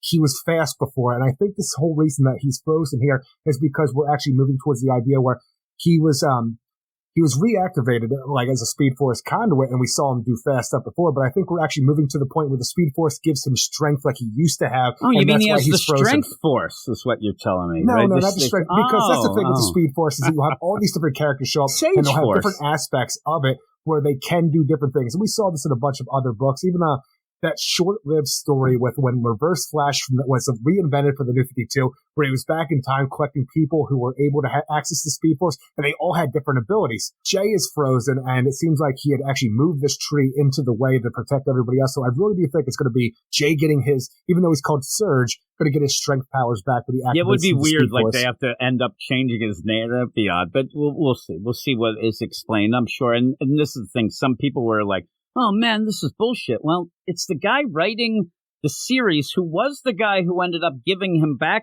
I think he realizes what he's doing with powers, not powers, and the explanation. So I don't know if that's the case, but I see. Yeah, that's where I think it's going. I'm not saying you say. I'm saying that people were saying, "Oh my God, he fucked up," and I'm like, I can't really say that when this is the guy who gave him back. I don't think he forgot that he had powers, not powers, whatnot. I think that he's going to try to play something about it, and I do agree with you. At some point, it's going to kind of change the powers or tell you it's a different type of power, whatnot. I hope that it doesn't end up being like Franklin Richards, where it's now all of a sudden, well, you aren't a mutant. No, you do this, you do that. Like, we don't need that nonsense. But I'm interested. I'm upset that Avery's doing multiversal stuff right now because I love her to be here. I know. Yeah, and one thing I'm actually kind of upset that Jay is frozen because I like him and Ivory. So that's kind of a shame, but we'll see how that works out. And so with this, you end up, and most of what I saw about this were people complaining, Eric, but the complaints didn't really, I didn't think they were that big, because some people were saying, oh, this whole bad guy thing, these aliens, they're just there to get, resources. They're there to, but and I'm like, well, yeah, what's so bad about that? Well, that doesn't feel like an evil, I'm like, no, that feels like an evil villain thing. It's just, what would you rather have? That everybody shows up on, we're going to take over Earth because it's Earth, and we're mad at Superman, we're mad at the Flashes. You could have, I'd rather have this, that they actually, and when they are going out and about. Independence Day that the aliens didn't have a larger motive than to wipe out humanity and take what we have? And if you want this, I mean, pretty much you have the scene, Welcome to Earth, but instead it's Enjoy Your Visit. Oh my God. All I said during this whole thing was Welcome to Earth. That's what I was saying the whole time. When he ends up doing that, I laughed my ass off. He's like, first time on Earth, pal? Enjoy your visit. And I'm telling you, that is, for some reason to me, that is the Welcome to Earth with Will Smith, but being said almost by Bruce Willis. I don't know why. It has a Bruce Willis feel to it, but it's Welcome to Earth. And I laughed. I thought that was hilarious. But in this, you do end up having these aliens. They come down, they freeze the whole deal, they take what they want, they leave the planet in disarray and leave. It's such a weird situation, though, because one of the biggest things, it's not even a problem, it's just, I'm going to need more and maybe even less. It's going to be a weird situation that I'm going to try to explain to you, because we have aliens here that are invading Earth, but they're not aliens as we would know them from our universe. They are multiversal aliens that are traveling the multiverse with the Speed Force to go Earth to Earth, but they have these ships and all of these things, so it almost feels alien as if outside this world. And I don't know why you need all of these things, and why are we only going for Earths? When we go from the multiverse, can you go to other planets and take their resources? You would think, and that's that's a funny play. Me and you have talked about this before. When you talk about the multiverse, you never really think of the rest of the planets. Has this whole universe outside of Earth as well. The only time it will ever somewhat come up is if you have a Green Lantern. Then you kind of, but even then they don't play with it. But it is true. Isn't one Earth, isn't that enough? You're just jumping around. Are you going to Earth? And with that, they end up... you have a universe full of planets you could take. Why are you jumping multiverses just going for Earth? Just because it's easier because we know the shit was good? And though, to me, I would say it's not that, because that's where most of the metas are. And they even say, ooh, this one has a lot of metas. I thought they were going to play with that, but then there's a lot of Speed Force users. All right, this is going to be great. It's going to be a great deal where I give to the Queen for her wedding present. You're like, oh my God, what's going on? Again, that stuff will be explained as we go. But then you even have the deal. Did you go back to read the Flash 783 to see what Jesse Quick was? The thing is, I know she was talking about the Mad Max universe. It was the Mad Max universe. I don't like that tie into it just because I didn't like that world, and it just seemed like a weird situation. I went back. She mentions the now that world was just a wreck. I remember the tower because that's what Barry was trying to get to. Yeah, it seems like they never really, I didn't really see it on the panel. They were saying things, but I never really saw much of it on the deal. It was just Mad Max stuff, and there's only a couple pages. Because even in that, I didn't realize that he was setting up anything, but even back in that whole thing, that's cool. Got to get to that fraction, and I'm like, I don't know what this is, because I didn't like that Mad Max universe at all, and it just seems silly but at least it's doing some kind of setup, I guess, for this multiversal invasion. Again, if you're going to play the idea that they suck the minerals in a sexy way and all the resources, you're going to end up with a Mad Max type, post-apocalyptic deal. So that makes sense. But in this, they are trying to gather up, the heroes. They're trying to get their teams and who's good, who's not. I thought that they would spell out more with Jay. Really, why is he frozen? Maybe but they kind of just say, oh, he's okay. Let's go. But then you have all the rest of the characters, including Barry, who has Iris, and that's a big play where, he is broken. And I thought that just to show you that Jeremy Adams, for me, is doing a good job. He hasn't really featured a lot of Barry, but when Barry said, hey, I'm going to carry her because it was not enough, I got emotional. I actually had the emotions. Well, even when Wally Iris showed up and found Barry, because the thing is, he just overheard. It's like, how can I hear somebody? What is it? Oh my God, Aunt Iris, and all crying. These emotions that Wally's going through. But on top of that, you're more concerned with what Barry's going through because he wasn't able to save her. And I'm more than ever worried about how is this going to end because Barry's talking about how she died. I'm like, don't say that yet. There's still a chance. I know. It's a weird... And everybody is stuck on overdrive while the world stands still. Like, they can't turn their powers off. So everybody is moving, throughout this entire issue within 20 seconds of a normal time frame. Yeah.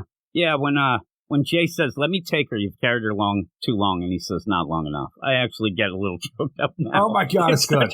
It's such a good moment, and it's such a Don't good line. kill Iris. And that's the play here. It's like, it's such a weird thing for them to say because of what happened. And you even said what you hoped was the freezing happened right before the deal. So she's in suspended animation. Exactly. She hasn't died, but they're really saying she's dead. She's dead. And this is what the I idea because the heart's not beating because it's only been 20 seconds right now that you think that she's dead. But you see everybody else frozen. There's never a time where Barry goes, oh, thank God.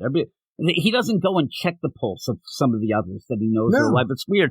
But in that, I told you, and I was trying to hint around at it at points in our podcast because I didn't want to spoil, but DC is keeping it close. I mean, they're like, yep, this is a disaster. They're really pushing it. If you think this wouldn't happen, DC's playing it clear of what you're seeing now is what you're going to get. I don't know that that's the case. I know that in this, Barry goes, man, if I wasn't so messed up with the Speed Force power, I tried to go back. Don't go back in time, Barry. Don't go back in time, Barry. Figure this out another way. You know what I mean? But you end up where it's bad. It really is bad. And even when you have Wally saying, I always looked to you guys as, this nice relationship, and it got me going. Everything that I always wanted for Linda and I to be. At a point where Iris was just bitching and moaning, look at them, we inspired them really to get married, and now you want...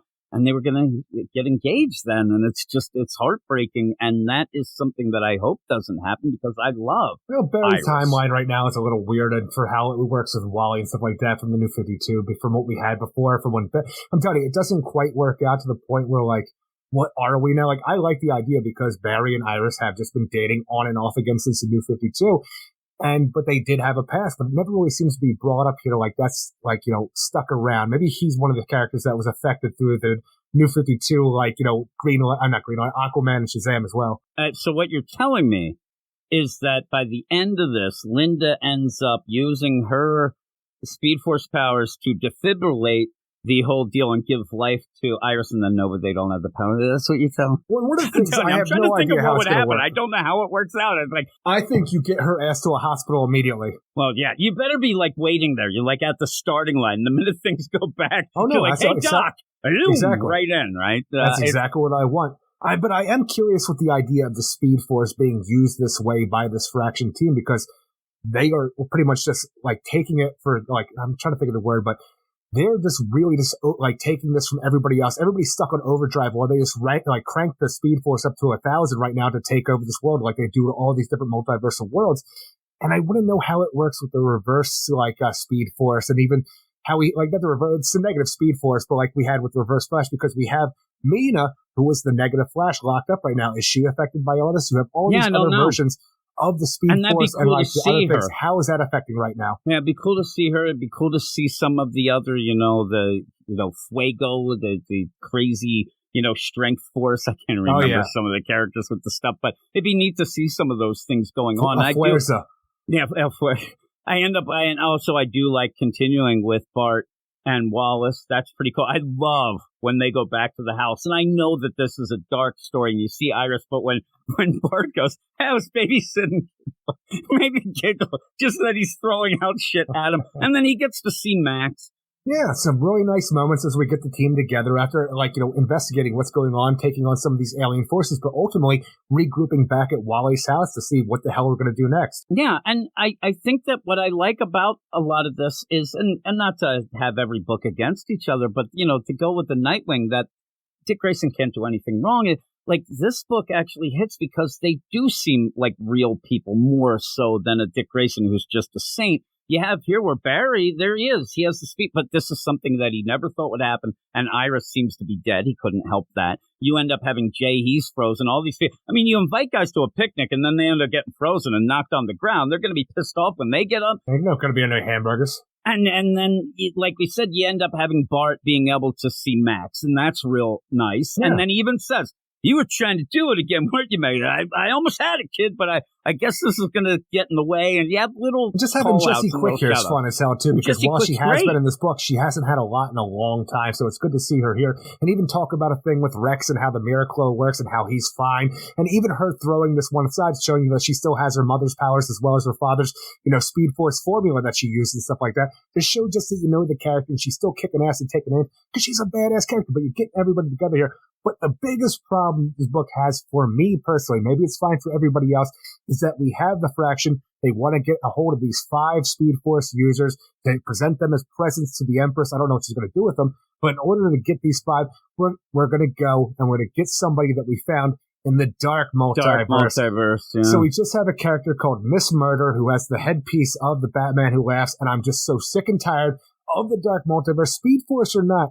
This thing, especially after the multiverse was recreated several times since the Dark Multiverse was accessed, it should be closed off once again, should not be a problem. And we just have a character here who's over-the-top chains and stupid headpiece that I never want to see ever again. And are we going to find out, is this going to be the play of some crazy deal? This is the Dark Multiverse version of Iris, because Iris is dead here, and so you have this crazy stuff going on. And Gabe, I think it was, who got a hold of Jeremy Adams and asked him, hey, this Dark Multiverse crap, that was editorial, right? They made you do that. And Jeremy Adams seems like an upfront guy, and he's like, nope, that was my idea.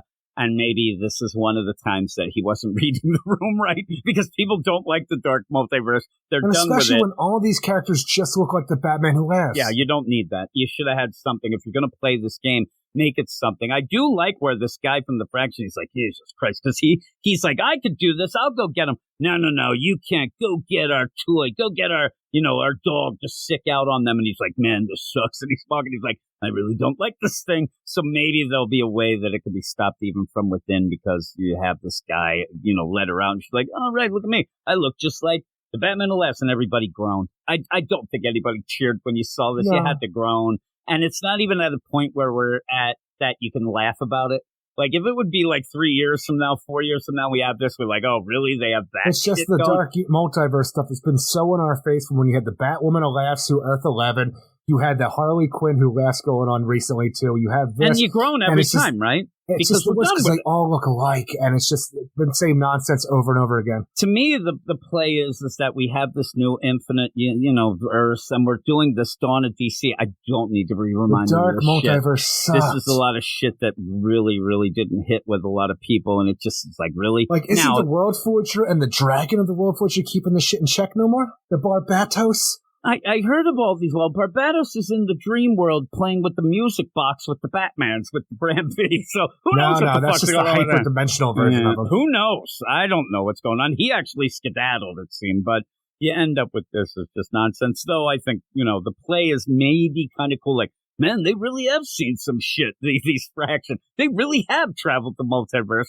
But you have that. We'll see how it plays. I don't love that. How do you get out of the Dark Multiverse? How do you traverse it? I don't want to know how they don't have a wagon. I want to find out how you get in it so I could avoid it, Eric, because that's what I would do. It's like, what do you do in Cleveland? You get the fuck out of Cleveland. That's what I say.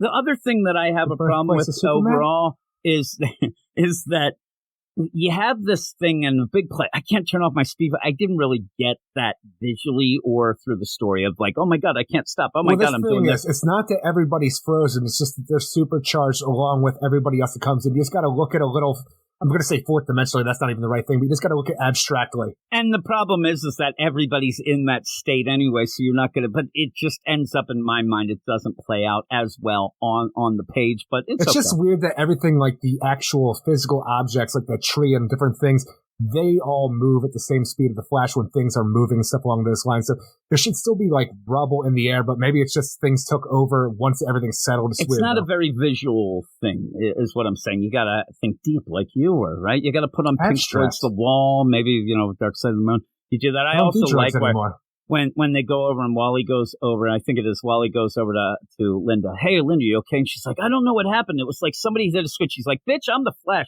I know what happened. You just got your powers. You don't have to tell me what happened. We all had it happen, sure. And then they got divorced, Eric. It's a very sad thing. Oh, my God. But by the end, I'm still into this story. It's just, this was one of those necessary, issues that didn't really wow me. Yeah, but it's still fun, though. And there's some really nice moments. We said that about the Nightwing. This is a little better in my mind because it doesn't have that extra weight to it of trying to do something. That's not even just the extra weight of this. This is the second part of the series that's going to continue on. So us getting set up things here, you have a regular-sized issue that's doing what it needs to do. You're not telling an oversized issue that is beginning and end. That's supposed to be no real stakes. Thing. Yeah, that's the thing. This is actually setting up the big stakes. The other one was the deal. And I don't get DC. They seem to not want to give Jeremy Adams a call back on any sort of things or even continuing whatnot in this book. And I think that he's done a really good job just showing you, he might not be the flashiest writer, Eric. I made a pun. There you go. You did it. But you know what he is? He's a guy who came in and he seems to understand the characters, and he's a good comic book writer. And that's really what I want. I want people who know how to write comics. It's just a shame that this didn't hit as well.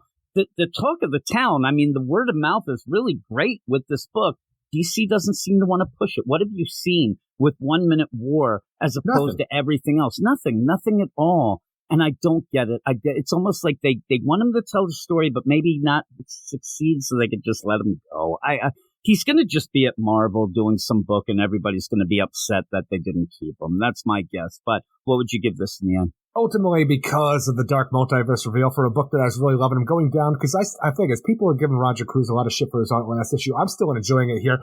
There are some moments that don't look the greatest as they could, but I still think the book looks good overall. But I'm giving this a 7 out of 10 because that Dark Multiverse reveal deflated my sales so much, Jim. That is a hot take here. Toxic. It's toxic fandom. I'm going to give it a 7.5. I enjoyed it, but I'm with you. At the end where you're like, man, can this guy do anything? Oh, he did do something. Oh, shit. You're like, oh, yeah, he can.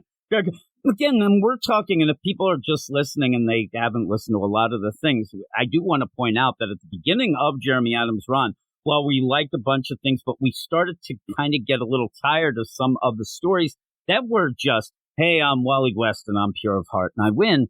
But he's evolved from that. He actually is one of the writers that I think we've actually watched him get better, and it's been very quick that he's gotten a lot better. So I am really enjoying. This isn't just, oh, these guys are always, spouting off that they love this guy or whatnot. I think that he's earned that from us and really has turned things around at points. I mean, that whole Glade thing cosmic Glade, I don't want anything with, Starbreaker, Eclipso, didn't work for me. That wasn't really hitting with us, but it also had the kid stuff in it that was. So we always had something to enjoy. Good. Yeah, we always had, and then he was able to then realize, okay, everybody likes this one thing, I got to improve the other, and he combined them. Yeah, I think, until he has Dark Multiverse, the room went dark, then Dark Multiverse. That is what. But maybe this is just a speed bump in the overall 1 Minute War where we can have our Flash family kick the shit out of Miss Murder and we never have to bring her up again. I actually was going to say, I hope that she just gets the shit kicked out of her immediately. And then you're like, oh, look at that. Dark Multiverse sucks. Yeah, really. Don't punch her in the face. She has that fucking thing. Did they just pass those out in the Dark Multiverse? Seriously. It's like you go to Dark Multiverse school, you don't get a diploma, you get this headdress at the end. I'm guessing that the hot topics in the multiverse is really insane in there, and that's... Well, those are called giants. Yeah, exactly. So, yes, but that is it for the first section of books. We're going to go up. We don't have any mail this week, so we're going to go up in a little second, right? A tad, they say, Eric, and we're going to be back We're going to be back with a song, 2 books, and these are books that Eric will tell you might be the most important books in the DCU right now. So we'll be back with that in a moment. She is a Stargirl, Eric. She is there. She's got to get that child mind. Voice of an angel. Oh, my goodness. Eric. I'm blushing here. Oh, my goodness. But yes, that was all for you when I ended up doing that. Just so anybody sitting there and like, what does he mean by zounds? Just start joking. We didn't know what was going on. But we will be talking about that as we usually do at Songs for the Second Book. Because Eric's going to tell us what the most important book is in the whole DCU right now, right, Eric? Not even the idea that it's the most important book of the DCU, but it's a book that came... I'm not going to say out of nowhere. The thing is, it's just that it came out of nowhere in its importance in the DCU because the Monkey Prince was just book. It was just kind of muddling through this town, trying to tell you the origin of the Monkey Prince as we just scavenger hunt from city to city, introducing, co-opted by other heroes with Marcus' son, the Monkey Prince, until eventually the Lazarus Planet came around, and all of a sudden, Monkey Prince is everywhere you want to be. I mean, here's the thing: where was this meeting? That because usually when me and you talk about stuff, especially with DC, we get that idea of if we were in that meeting, we could have told him that this was the biggest mistake ever. All this sort of thing. I would have said that with Jeremy Adams when he came to me and said, should I put Dark Multiverse characters that look like the Batman of Left? No. But when was it? Who did it? Was it Mark Waid is like, listen, I'm going to do this Lazarus Planet. What book isn't popular at all? What book really doesn't seem to be in real continuity? Nobody's reading it, and it's goofy. They're like, well, I guess what you're talking about is Monkey Prince. Yep, that's the one I'm going to have a big tie into this. They're like, whoa. And also say this. What book is almost over so that even if it gets a bump, it only gets a couple issues? I mean, it's such a weird play. It doesn't make any sense at all, but I like it. Because one thing is, me and you've been reading and reviewing all the issues, and we haven't loved the series because of kind of it meandering a bit. It's kind of goofy. It's not a like real tight continuity. It's one of those, and when people hear this, they could argue, what we're saying is it feels like a lot of times like the Palmiotti and Connor Harley book. Yeah. A lot of times a Harley book will feel like it's just out of the continuity. It's its own thing going on, and especially like something like that where you also have another Harley that seems different in, say, a Suicide Squad. But it felt like its own little thing. The Damian and Batman, while they're at odds fully and everything else, they're cartoony. Damian had grown as a character that wasn't shown in that. Aquaman was still the King of Atlantis when he went to King of Atlantis. So it just felt like an out of time. What we said, it felt like an all ages type book that you're just going to get the classics. And hey, kids are going to read this, so they don't need to be told new cut. So it felt, but then all of a sudden it becomes one of the bigger books, and half the characters and the setup of the big bad all in this book, and it's so insane. And when I had people ask me, well, I haven't read The Monkey Prince, but I like the stuff in Lazarus Planet. Should I go back and read it? Issue 9. I do. That's the problem. I get this idea like, should I tell them to read the whole thing because I don't know? Yeah. So really, and actually, I could just tell them, just read the Lazarus Planet. I mean, you get the best of the things you find out. But if you wanted to know about Shifu Pigsy and stuff, yeah, issue 9 on, just go with that. This issue that we get into today, it's okay. I actually expected a little more. And I don't know if it's just me, but it was like, all right, now you hit the big time. You are now in the major leagues. You're the most important thing. But it does an okay deal. It does enough. It almost reminds me when we did the Lazarus Planet Krypton Assault deal. Assault on Krypton, yeah. When I read this feels like that same vein of like, why is this better than that? Just like the Flash was better than, say, the Young Justice deal and stuff like that in the Dark Crisis, where it's just a series you throw in, but it's okay. You don't get a ton, but I liked it enough. But give us the credits, and then we'll hear what you think, Eric. Monkey Prince number 10, written by Jean Luen Yang, with art by Bernard Chang, Marcel Maillot, and Wes Abbott. And I gotta say, while this book, like I said, has come out of nowhere in my mind and become one of the biggest books of DC Comics for what we're currently dealing with the Lazarus Planet, I have to say, the tone of the book feels like it's shifted to something more that I want to read. But as soon as it involves anything Lazarus Planet, it dips for me significantly. I'm telling you, the idea when we introduced that, Marcus' son's grandfather is the Ultra Humanite, and we have this going on. This is amazing so excited, to me. Right? Oh my God, but we have Supergirl and Monkey Prince versus Ultra Humanite, while, unbeknownst to the Monkey Prince, his grandfather is Ultra Humanite, who's also there to try to save his mother from death, transfer her brain into a new body, whatever they're going to do.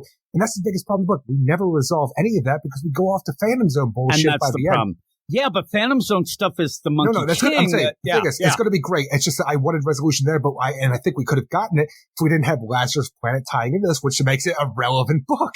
It's the craziest thing. Again, and we're not pissed about, like, some people would be mad now saying, man, Eric, it was our book for a while. And when something that's not as popular and and people get mad. Oh my God, I hate that they like this and I'm the only one and whatnot. Like me, Eric. But you end up where all this going down, we finally got to a point where me and you were amazed. Oh my God, Ultra Humanite? This is his grandfather.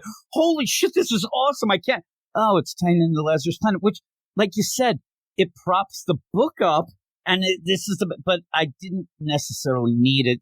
I don't mind having that stuff in the Lazarus Planet, but I want to get more Ultra Humanite and then find out with this whole deal with the Phantom Zone and stuff. You have the theme of this book. For every few wishes, we go to a new city and Monkey Prince teams up and fights with, or like teams up over fights and then vice versa with a different hero. Now that we're in Metropolis, he's doing it with Supergirl, who's after the Ultra Humanite. We have him go up against, because he doesn't know that his grandfather's Ultra Humanite. We have this going down where they break the kryptonite gun. Supergirl has to fly off because the Lazarus Rain starts happening. And it just kind of takes a pause right there for everything that's going on, because now with the Lazarus Rain, with how the wonkiness it works, like it's going against magic, it's going against technology, it's giving people power.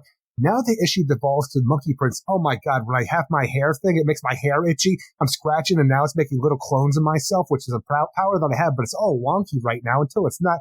But we have to go into the city to take care of the people that are being transformed by the Lazarus Rain into Medusas for some goddamn reason. And the Monkey Prince, like, man, I got to help that Supergirl because she's cool and she's also super hot and I want to get on her good side. Yeah, he's big on the super hot, really, and that's fun. That's him. Exactly. He's a young guy and he's all into this whole situation. He has the confidence when he's the Monkey Prince, and it's a lot of fun. And you could, it's a little bit over the top with the confidence with the mother flipping Monkey Prince. It's something I enjoy. It's a little over the top here, but I still enjoy it. But I want to deal with the story at hand that we're dealing with, but the majority of the issue is just Monkey Prince and Supergirl fighting a Medusa man who happens to go to Marcus's high school in Metropolis, and his powers are wonky until they're not.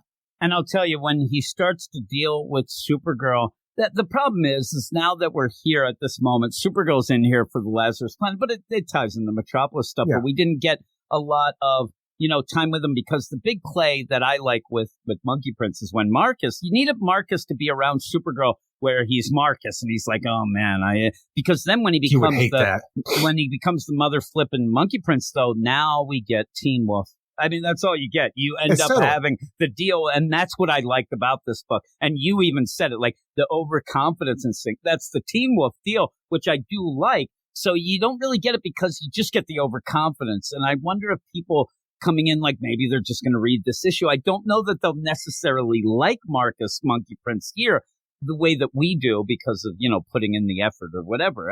But even so, when you're doing this and all of a sudden you're going to deal with, oh no, that's the guy from Class. I'm like, really? Call me when you got no class, because I don't know who the hell this guy is. I even ends up calling, his gal. Kaya from Gotham. That's only there just to remind you. Hey, Kaya's there. All I want to see is Ultra Humanite. And then when Ultra Humanite and even Marcus doesn't even have the class to say, look, Kaya, I appreciate you calling, poor ass, broke ass Marcus' son, but you got to understand, Monkey Prince, he's looking to upgrade over here with Supergirl. Well, that's the thing. With that, he should say, listen, the mother flipping Monkey Prince, I'm a star now. I think we should call other people. I'm in the big event. You don't, and that's what I'd say. Listen, Kaya, have I been calling that helpline recently? Because no, the answer is no. Lose my number. You. Lose my number. Oh God, it's so funny. You call me maybe. Isn't that a song? Eric, Call Me Maybe. You end up where all this going down, though. You still get the fun, but in that, with this all itching and the double, that's kind of set up before. But the problem I have with it is, I think that Gene Lloyd Yang is like, okay, now we're important, so we have to have the important, even darker tone and stuff like that with this last. Which I appreciate the darker tone, but not with Lazarus. But he's like, I got to keep the fun, so that's done in, and that whole thing really falls flat. It doesn't really do much of the doppelganger, running into walls and stuff like that. It's not the greatest thing. The little chibi, monkey prince clones that come out. They look cute as hell. I love the way they look. I want a plushie like that. Would be awesome. Out of control there and stuff like that. He can't control him. He doesn't know how to use his powers. And honestly, it just goes away. Just like Supergirl's like, oh man, my powers just keep going in and out. But it's just that idea of no stakes or the biggest stakes ever, but it doesn't matter because you're just going to come up with something random. And if it goes away, must be Lazarus as well. Even if you had this where Supergirl wasn't there and with the rain or whatever, but you end up where the big play would be Shifu Pixie's not there. And that should be a little more stressed as well. He mentions it. I wonder where he is and whatnot. I could really use him right now. Yeah, he really could use him. So I wish that they could have went more with the chibi things because they could have been a lot of fun. They could have been like little gremlins. Like little gremlins, exactly. Little mogwais. That would have been cool. Him trying to gather them up, and it just all of a sudden, stuff, Lazarus' reign is not something you have to deal with because you have a city overrun with monkey prince clones. It's hilarious. Like that's fun, and that would be more the tone of maybe the stuff that wasn't hitting as much with us, but it would have been still the combo. And then when you finally get back to the whole deal of Grandpa Ultra Humanite in the other like he starts talking, he doesn't realize that Marcus was the deal. No. So all of this kind of is that kind of cool play that you have in books. But when he starts using, I got this, actually brings up a point that I didn't even think of, the idea that some asshole is going to be bottling the shit and keeping it in this basement to use later and stuff. So especially because it can do whatever you need it to do, because even when we have this going on, it doesn't seem to affect the Ultra Humanite body that he's possessing at that point in time. But now that Marcus and Supergirl are gone and he thinks he can get back to work, it's like, holy shit, this weird magical property of this rain. You know what? I used to work on this Phantom Zone projector, but the lens was broken. I'm going to put a drop of this water in the lens. Oh my God, I recreated the lens to my Phantom Zone projector where we sent away the Monkey King. And you know what? While the world's going crazy, I guess the Ultra Humanite's going to go and open up the Phantom Zone, get the Monkey King out, and his ass is going to serve the Ultra Human. I'm like, I understand you wanted to do this years ago, but why? And you got bigger fish to fry right now. Your daughter's dying in a tube. That is true, but in my mind, serves, it might be, is it to serve man or is it to serve man? Like, serve to me with Ultra Humanite is either he's going to use that damn body for himself or he's going to use it for his daughter. The daughter part would be weird, but I think that he wants to become, that's a kick-ass body. Yeah, that's a good-ass body, you're right. I think that would be the deal. But in that, the idea I'm waiting, he's dropping that on the lens. I'm waiting for the damn lens to become Medusa. I'm like, what? Also, I wanted Medusa to show up. I'm like, really? You're stealing my thunder? Jesus Christ. They don't even feature me in the Wonder Woman books anymore. But when you're having all this stuff going down, it's like, it's so weird. It ties the Lazarus Planet stuff makes it big, but it doesn't need to be that much. And it really didn't do anything for the book and really took us away from what I wanted more of. And there's really not that much to talk about, unfortunately. Even his adoptive father, like Marcus's father, Winston, his wife is dying. He went out of his way to come to the Ultra Humanite, which seems like something they never wanted to do, even though they're henchmen to villains themselves, and walk that fine line between good and bad. But his wife, Laura, is dying. He needs this to be fixed. He doesn't want a new body, but he knows that, Gerard here can do it. Hey, let me show you, my boy. Remember that lens we're working on for the Phantom Zone? Well, we're going to go work on this. They're like, hey, my wife's dying over here. Can we maybe get back to that for a second? I think here's a couple. I do think it's funny where Marcus comes back. Man, I'm real itchy. What? Get the hell out of here. This is you a got lab. The lights, boy? Go wash. Go down there. Get decontaminated. I do think by the end, in my mind, we might get what we talk about a lot but haven't gotten since. You may end up having, because what are we going to do with the parents? They might end up in the Phantom Zone incorporeal so that the wife doesn't die. Hey, I'll get back to you. Get the body. Try to make it that, but it lets out the Monkey King. We may get that. I don't know. You know what? But that just goes along the lines of Duke Thomas's parents being jokerized. We'll get back to that at some point. They'll never get back to it. I'm not going to say they will. They never will. But what are we going to do with the parents? If you're going to, even if the Monkey Prince continues, and I don't know. I guess you want to have the parents around, but they're bad people. That adds to drama. They're going to be in enjoy. jail, though. I mean, they'll be in jail or the Phantom Zone. Either way, they're probably going to be put away at some point. With prisons. So maybe we'll have that crazy deal. Yeah. Yeah, one's of the heart, though, right? Isn't that the regular prison system? Didn't Tom Taylor tell us? They'll work for the Phantom King. Well, they won't be. They will, or they won't be able to, pay bail. I don't know. So you end up the where problem I hear. Yeah, here too. The art's great. I love the art. I love the art in this book so much. here's what I said. I kind of mentioned earlier in Nightwing, like, well, what is happening with the Hall of Justice? Because it seemed pretty good here. It's kind of that same time. It's after, the deal that seems to all be after Dark Crisis, where it ends up going down. So I guess they fixed it by now because it looks great. So it's fine. And this gets us into our Lazarus Planet Alpha, where Supergirl is calling out the all hands on deck situation. And then by the end of this, you have Monkey Prince with Supergirl at the Hall of Justice, where Mary Marvel, Blue Beetle, Cyborg, Power Girl, Zatanna, and Blue Devil all show up as backup. So that really does, again, elevate this book in my mind for what it's doing with the DC Universe. It's just that the Lazarus Planet stuff takes away from all the good stuff that the book was doing last issue. Yeah, that it's weird, too, for me. I don't know about you, but that last panel, it actually is one of the weakest panels. And you have that hero, team. Yeah. I wanted it to look better, maybe even have a spread. But it is the cliffhanger page. And then I'm sitting there, it's like, does Power Girl read minds? Not yet. Oh, well, the brains come down, I guess. But it was the rain. Who knows? Who knows how it is? The timeline's weird. But, all this going down. At least Blue Devil's not a statue still. We ever talk about that or just come back? Yeah, we did. You mentioned it. You mentioned ever bring it up in the comics? No, not anybody. They just because the multiverse is recreated, so Blue Devil's not a statue no more. That and editors can't remember their ass from a hole in the wall. As column A, column B. You get this. Nobody remembers anything, but there's Eric Shea who does. You're guarding the wall is what you're doing. You're man of the wall to protect us all from everybody else. But here we go. But really, there isn't a lot to talk about in this because it's just kind of a deal. Yeah, and we're very quick here. So with that, what would you give it? So the thing about the Monkey Prince, it's a very important book because it's one of the only books right now tying into the Lazarus Planet without being an actual Lazarus Planet book. So that it raises the stakes for it right there.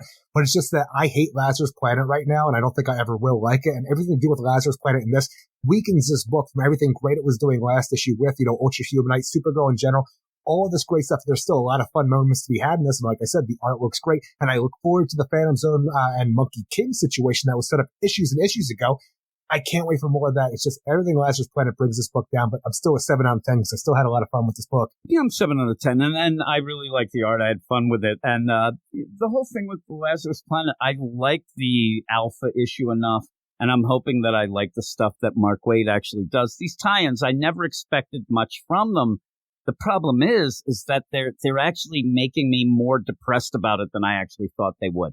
After reading that Assault on Krypton, I just got the idea. Next it week really gives we you, once were gods. Yeah, and it just gives you that bad taste in your mouth of, this whole thing is just a bunch of cash grabs that don't really mean much, and that really tears it down. So hopefully we'll end up liking the Mark Waid stuff and everything will happen. But the other thing that I get and seeing it even tying into this, and the other thing is this Lazarus Reign and these power things, really, this is not the sort of thing. Yeah, I hate the sort of thing like that, so screw that. But 7 out of 10 here. And I do think that people should check it out. Check it out, like you said, at issue 9, see if you like it and go with it. And if you do, go read everything. Yeah, exactly. I mean, and here, most of the people have at least the, regular DC app. I say that, and I can't speak for everybody, but a lot of people do have that. And then you'll be able to, go back and check out some things there. I'm not saying you have to go out to the store and buy everything right away.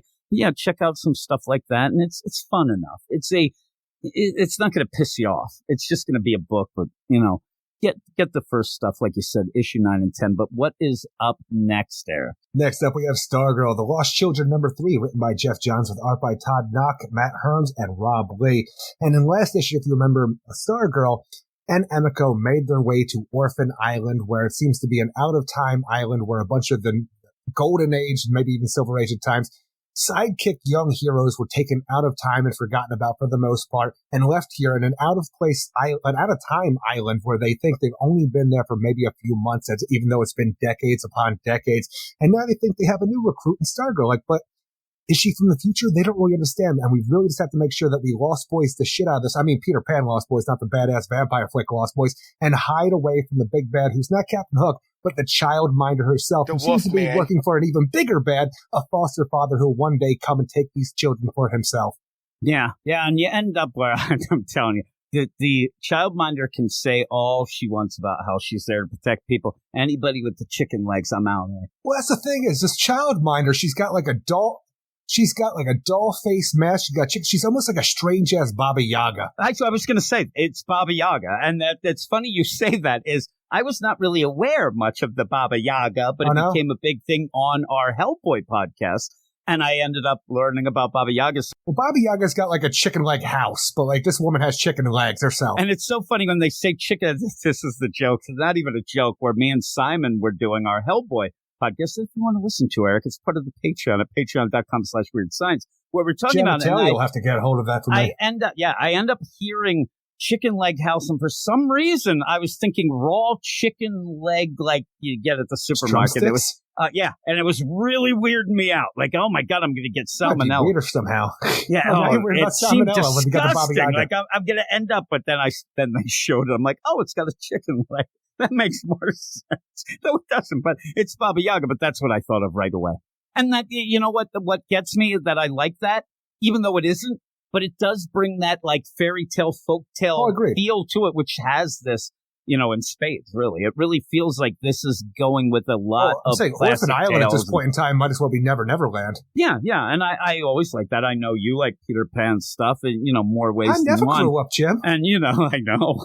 There you go. And yeah, when you have that, it's that cool play of, those things are always sus. I mean, even when they're not, like you end up where you read something from before and you're like, that wasn't supposed to be that, but it's creepy now. Pedophilia. I got you. Yeah. Again, I like that.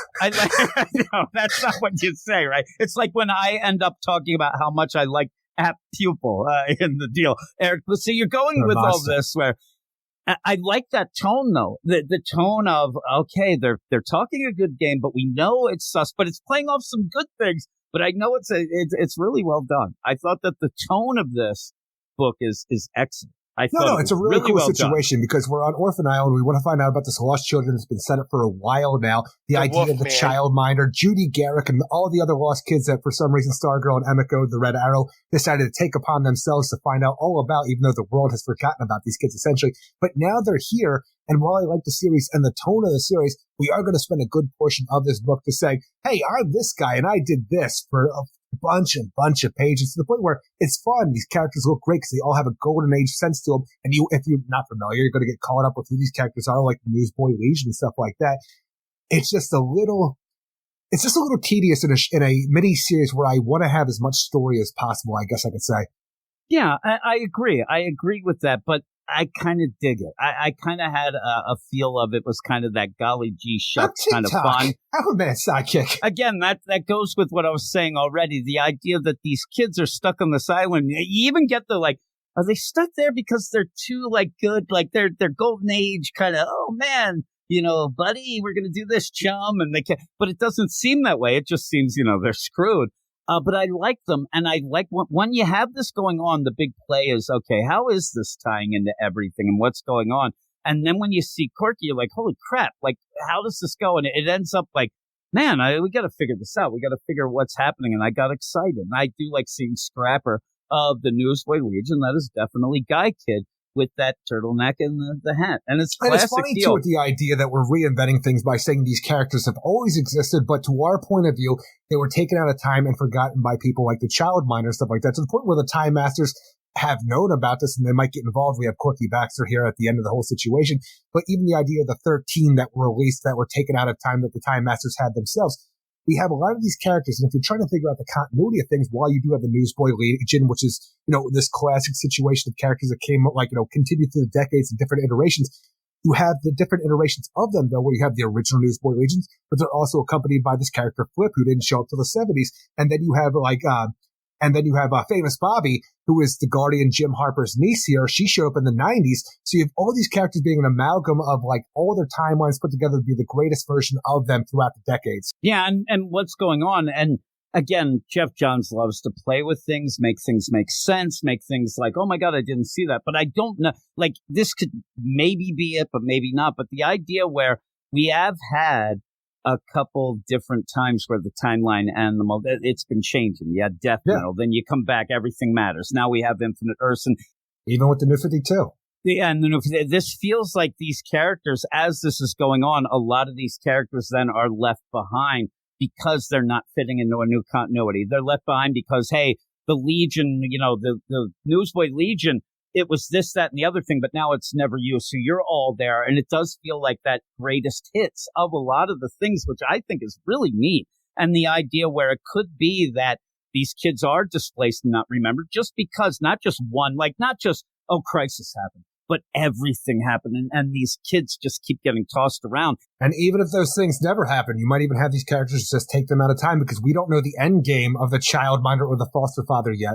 This could be something that we didn't quite even know existed at the point. And I remember when they ended up having those 13 and they had the things going and people were mad right away in the Justice or the Flashpoint Beyond, where they're like, oh, this is bullshit. That wasn't a real character. And I'm like, you don't get it? Like they're kind of explaining this, and this is going forward with that idea of these characters, and some of them we may not know, and they're new, but they're not new in this yet. It's such a weird and wonky thing, but it's meta, and I like it. It's a very clever way to retcon something by saying this always existed, but you didn't know about it because time was changed around you, and now we can explore those amazing stories of this time period that you never got to see in a new way, in a current kind of way. And when it first happened, I thought, and I think I said, I thought it was Jeff Johns kind of digging into people of like, okay, listen, you don't like these new characters.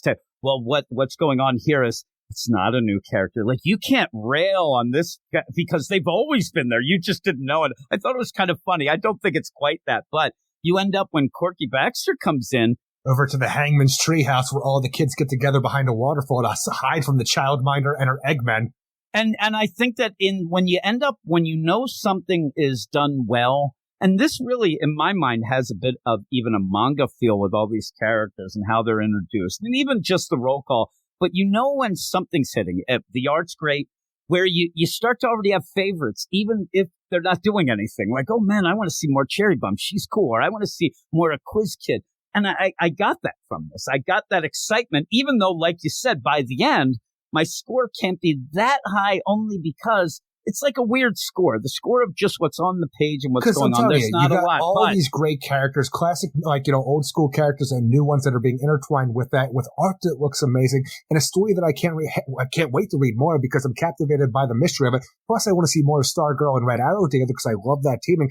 But again, not a lot happens in this book where I'm sitting there, Miss Redhead. I'm like, look, that does sound like a classic Golden Age name, but you don't have the best. I love Miss Red, like Miss, just the idea.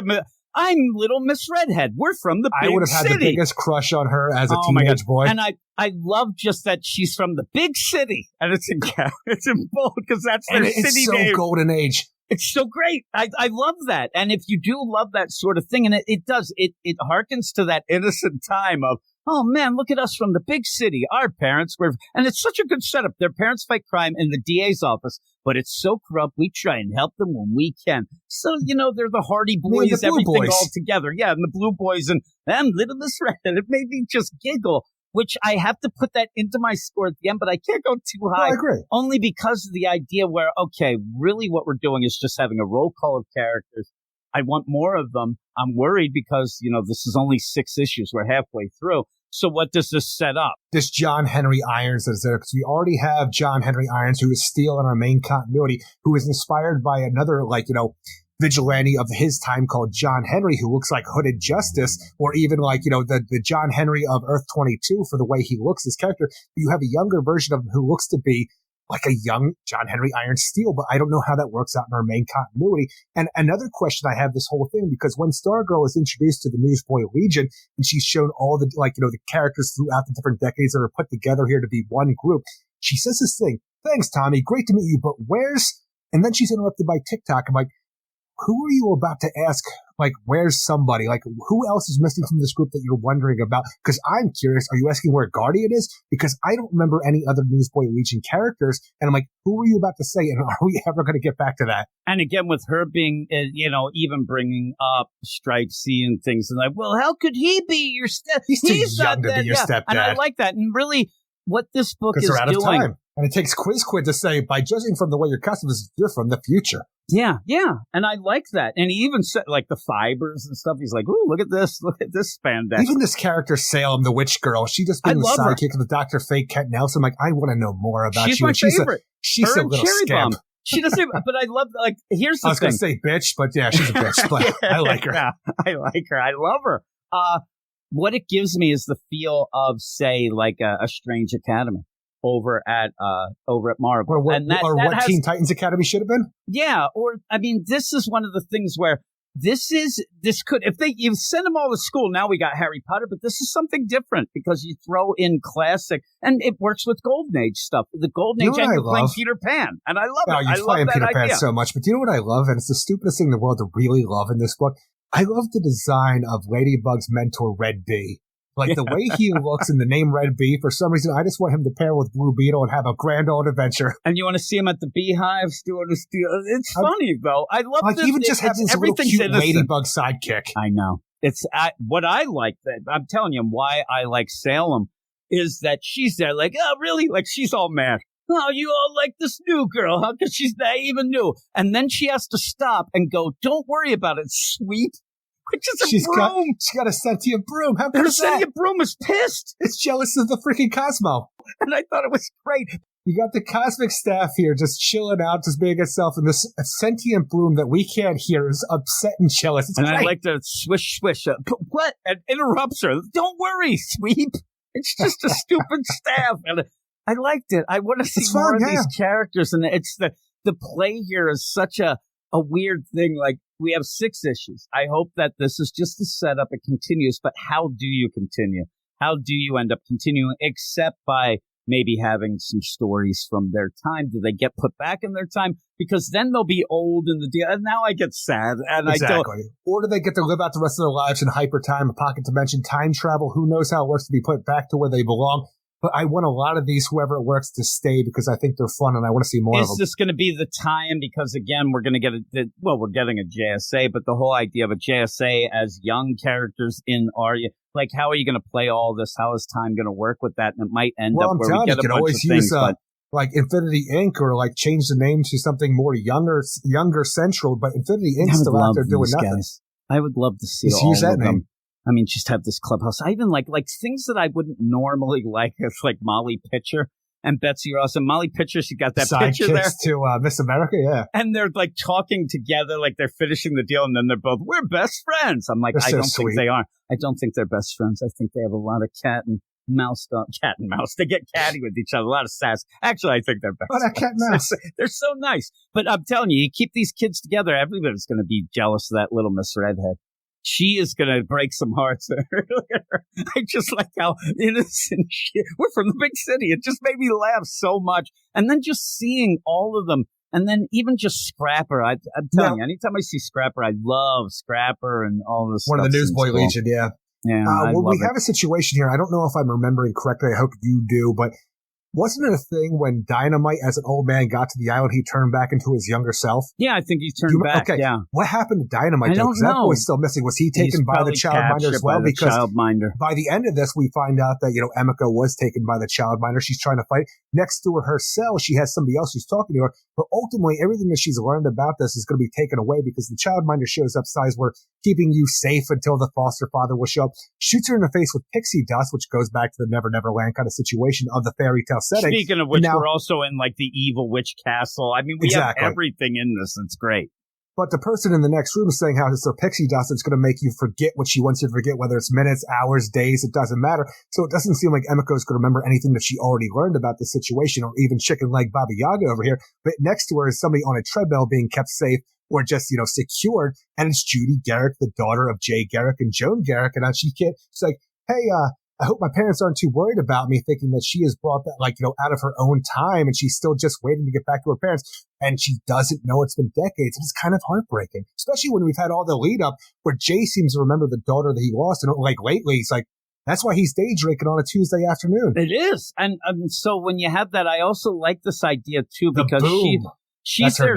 And she's there trying to tell Emiko some stuff, but all this pixie dust will end up getting you. And when she's talking, the idea of when you see her, obviously all this displaced time stuff is coming from her. She's fueling it all on a treadmill. And it's heartbreaking again, because, there's Jay who's having problems, but it's also heartbreaking. She doesn't look that upset. She's doing this and she's hopeful she can get back to her deal. And she doesn't know it's been that long for her. To her, it's only been a few days maybe, and she's going to get back to her parents, no problem. It's just superhero stuff, but it's been decades and decades Almost 100 years. And you wonder, like, the weird play of, and I need your help getting back to my parents. They got to be worried sick by now.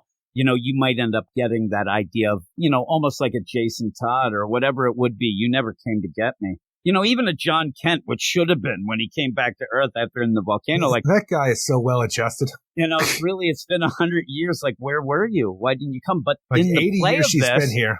I mean, just think of Jay's going to have to explain, like, some stuff like, well, I was gone at points, and I didn't know, you know, this timeline shit is You've really got a wacky. grandpa for a father now. He's not going to be able to go to all your sporting events. Yeah, exactly. And I'll have that book, too. He'll not be up with all the new trends, right? He'll come in, she's doing the TikTok dance, and he's like, what the hell are you doing in here? How is she going to be up on the trends? Well, she's quick with it. She's young.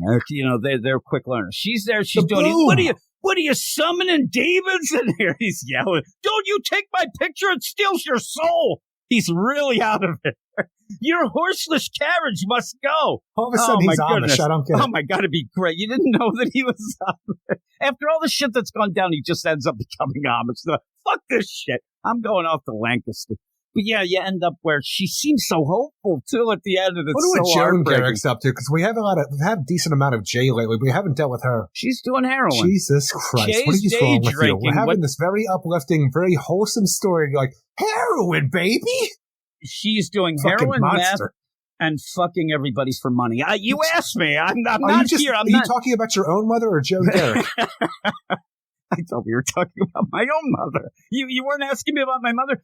She's tattooed head to tail. She ends up with, she's the illustrated lady. She says she's from South Philly, and she's doing all sorts of drugs. That's Joan. There. Also my mom. You didn't know they took the inspiration from my mom. Also just a complete and utter bitch that I hate. All right, Joan Garrick. You got it, Eric. I don't make up the stories, Eric. I just read them. That's my whole deal. But by the end, it's one of those where you look at Judy and you're like, oh man, that's so. She thinks that they're still out there waiting. But as we're recording they have been wondering what. At least that is something. Yeah, it has been brought up like periodically. Yeah, people have been wondering, and it is like that's the heartbreaking thing. Jay has suddenly remembered. Well, that's the thing. Has he suddenly remembered, or is it something that's been with him for decades now that we've never seen? I think that it was like that change ended up allowing him to like, wait a minute, because it didn't seem like Joan, because of the heroin and the selling the butt. God damn it. She didn't seem to quite remember as much. So we didn't have a lot of Joan. I don't know if we've had any Joan in the last few years. They were there. Remember, they were like outside the house at one point, if I remember. There was like another one of these fucking barbecues, but it was more, I think it was more an intervention because of her and her H. They were trying to get her off the heroin because she didn't remember Judy. I hate the story. So they're like, listen, we're going to come. We're here to help you, Joan. She's most like, wholesome family ever. Screw you guys. I thought I could trust you. She just zips out. Right? Well, beyond anything that Jim's going to tell you and ruin your goddamn day and the story, on the Slack that we offer anybody on our Patreon right now, Eric K has come out and say, Double K over here, said that the Stargirl comic has been released on the app same day. So if you have the app and stuff like that with the Ultra, I believe it's the Ultra app. Actually, for DC I think Comics. that the Ultra, I don't even think I think it's anybody on that. Okay, so I'm not sure. He just said the Ultra app, but if you want to check out Stargirl for anything we're talking about right now, or just have a love for classic characters, or at least classic characters that have, new characters have the classic character vein of the Golden Age, you can go and check it over there real easy. I'm going to check, Eric, because what they do is they have the Ultra, we know about that. That's a month out, you get the new comics, but it seems like each week they end up selecting at least one of the books to be day and date free for everybody to get them inspired to go. And I'm looking now, Stargirl Lost Children. I don't have the Ultra. I could read it right now, Eric. It's for everybody. So if you want to read this issue, and really, this is an issue that, you might say, well I don't want to start with that. Yeah, and even that with the 3, you can just page through it. Don't even, and just look at it, and I think you'll get inspired to have some fun with it. It is a really fun-looking issue. I had a lot of fun with it being a little dark as well. And it looks great. It does feel like a classic folktale, fairy tale type thing. There's always that dark edge to it, and when you end up seeing the Childminder, which we've been waiting. It's funny. We've been waiting to see who that was. We thought at one point it was Degaton, but Degaton, we thought that was the deal, but it's this. This is more horrific. And it gets you the idea. All of a sudden, you have this bitch walk in with these chicken legs and stuff like that. Yeah, and that's even when you see her, he's arriving next issue, and you're like, oh my God, that's the worst. But the foster father's even worse. But I like that you end up, we've talked about the Flash. when all of a sudden this big thing you're leading to at the end, oh my God, it looks like the Batman Who Laughs. When you get this, it fits. It's unique and horrific, and I thought that's really cool. Also, I like when you look around and some of the characters have different degrees of well-made outfits and uniforms and stuff. Some of them look like really homemade. Some I really like it. It just looks Wings like a bunch of torn kids. up. Yeah, I know. Yeah, I'm looking at Wings the deal. I'm like, yeah, yours isn't the greatest, but TikTok. Even John Henry Irons, he's just wearing overalls and a t-shirt. Yeah, do you think that that's the thing? They're going through this and then they're talking. And you like Quiz Kid, right? That's a one. Do you like Mr. Terrific sidekick? Yeah. Yeah. Do you like is like, hey, they call me TikTok, and everybody starts doing their grindings and the dances, right? Because he's the TikTok. Honestly, it took me a second to figure out what the hell you were talking about. Well, after he ends up being saved, and Wholesome he comes book. in and he ends up like, holy shit, they didn't forget me. I'm the most popular thing here. And then no, it's these assholes. But then he becomes an influencer. He's TikTok on the TikTok. Actually, I think he's like, screw that. I'm on Instagram.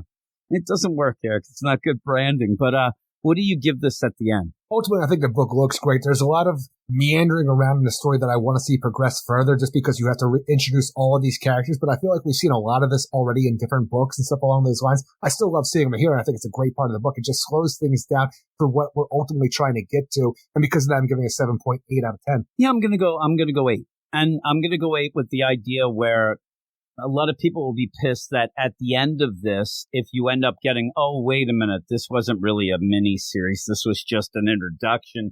We're going to continue. I'm fine with that because I'm enjoying it. And I want to see. I'd rather have that where I've been waiting for that since the Stargirl Spring Break special. And John Henry Irons. I want to see all these characters here. Quizkid, I want to see what's about. And so I hope it want to know how it continues. works out in the main continuity. Yeah. And I think that this one is just to free them. And then maybe by the end, we find out how they'll kind of fold into, if they do, into the regular continuity. And then we'll go from there. And I'll be waiting for, okay, what's the next step of this? And also and it might just go right into the JSA. You know, you might end up having this fold into that and whatnot, but I want to see how that works out. And I want to see it because I do like it. And this is a fun book to read and talk about. It's a very quick read, but I did like it and I thought it was good. So 8 out of 10. Is what I say. But with that, we're going to take a little bit of a break. We're going to go off, Eric, and we have a last section of books, 2 books. I don't know. Some asshole decided that it was like a TGIF, thank God it's Friday. I don't know why they'd get all bananas with it, but we'll see how that works out. I'm sure. Yeah, maybe. Can they? I'll have to see. But we'll see what does go on as we go for a second and then come back with more books. Oh, my God, Eric. Thank God it's Friday on a Sunday night. What is going on? Sunday? Yeah, well, that's when the podcast comes out. And, you know, of course, we're recording this last, right? We just recorded all those other books here. But I figured, Eric, we were trying to decide if we'd don't have even know what the game is anymore. It's Friday. Well, when in Rome is what I say, Eric, right? Isn't that what they say in these situations? No, they don't. But here we are. We have 3 last books to go, and I just wanted to make a little joke to you since we were going to do a Thank God It's Friday. I don't think we're going to, but we may not. Look, it's up to you, apparently. I have no idea. Possibly we may. Well, maybe at the end I'll have you. Do you still have that big-ass coin of yours? A big-ass coin? That deal? Yeah, that coin, that Two-Face coin that you always used to carry around. It's around here somewhere. Really? You used to keep that on you. That was your lucky coin. I think we've now discovered why your life has gone to shit. I was going to have maybe you one day flip we'll figure out yours. Yeah, well, I never had a lucky coin or 2 pennies to rub together, Eric. I mean, quite frankly, what we'll do at the end, I want you to flip your penguin figure. You found it. Oh, my. Yeah, I'm telling you, it's right here. Okay, did you find, along with that, did you find Male Robot? Did you find him? No, Male Robot is gone forever. Male Robot is gone. How about Flush Force? They around? Flush Force, they sit I around think they somewhere. Okay, well, they will be. Well, maybe we'll flip the coin at the end of the side. If this is actually going to be a Thank God It's Friday or just on the regular podcast, as it seems like we have visitors, Eric. All the dogs are going nuts here. But we're going to get into this section. I said we have 3 books left. The reason why I wasn't going to give this a Thank God It's Friday, I don't know about you, but first off, we often do 2 books, and they usually have a theme. Not really a theme here. Do you have a theme of this last section? Young of books? heroes. Young heroes it is. Okay, well, that would work, actually. So there you go. There's no reason that Mary Marvel couldn't be a Titan. Well, I think that she's a little older, maybe along in the She's just a freshman in college. I believe that she is 38, is what I got when I did the calculations. She is in college. Do you think that when we get into this new Champion of Shazam, you always love the idea that it's in Philadelphia if you go classic, right? So you end up having Philadelphia. It's Boston City if you go classic, but it's Philadelphia now since the New 52. Philadelphia now. I mean, they don't even sometimes even go that classic. So I'm saying current deal, if you go to Philadelphia, is it that like almost be careful what you wish for? Because anytime they go to Philadelphia, Philadelphia is pretty much a piece of shit. Right? Everybody in it is a piece of shit. And I mean, accurate, maybe. I'm saying, well, what do you want from me here? Do you want them to spruce it up a little bit and say, look, everybody's nice here? I saw the beginning of Sixth Sense, and when they said that was like South Street, people started laughing in the theater, right? Everybody was laughing. See, that's the thing, is you can't do that. That and Rumble in the Bronx, where you end up seeing mountains in the back of New York City. The Bronx. Very odd, right? Yeah.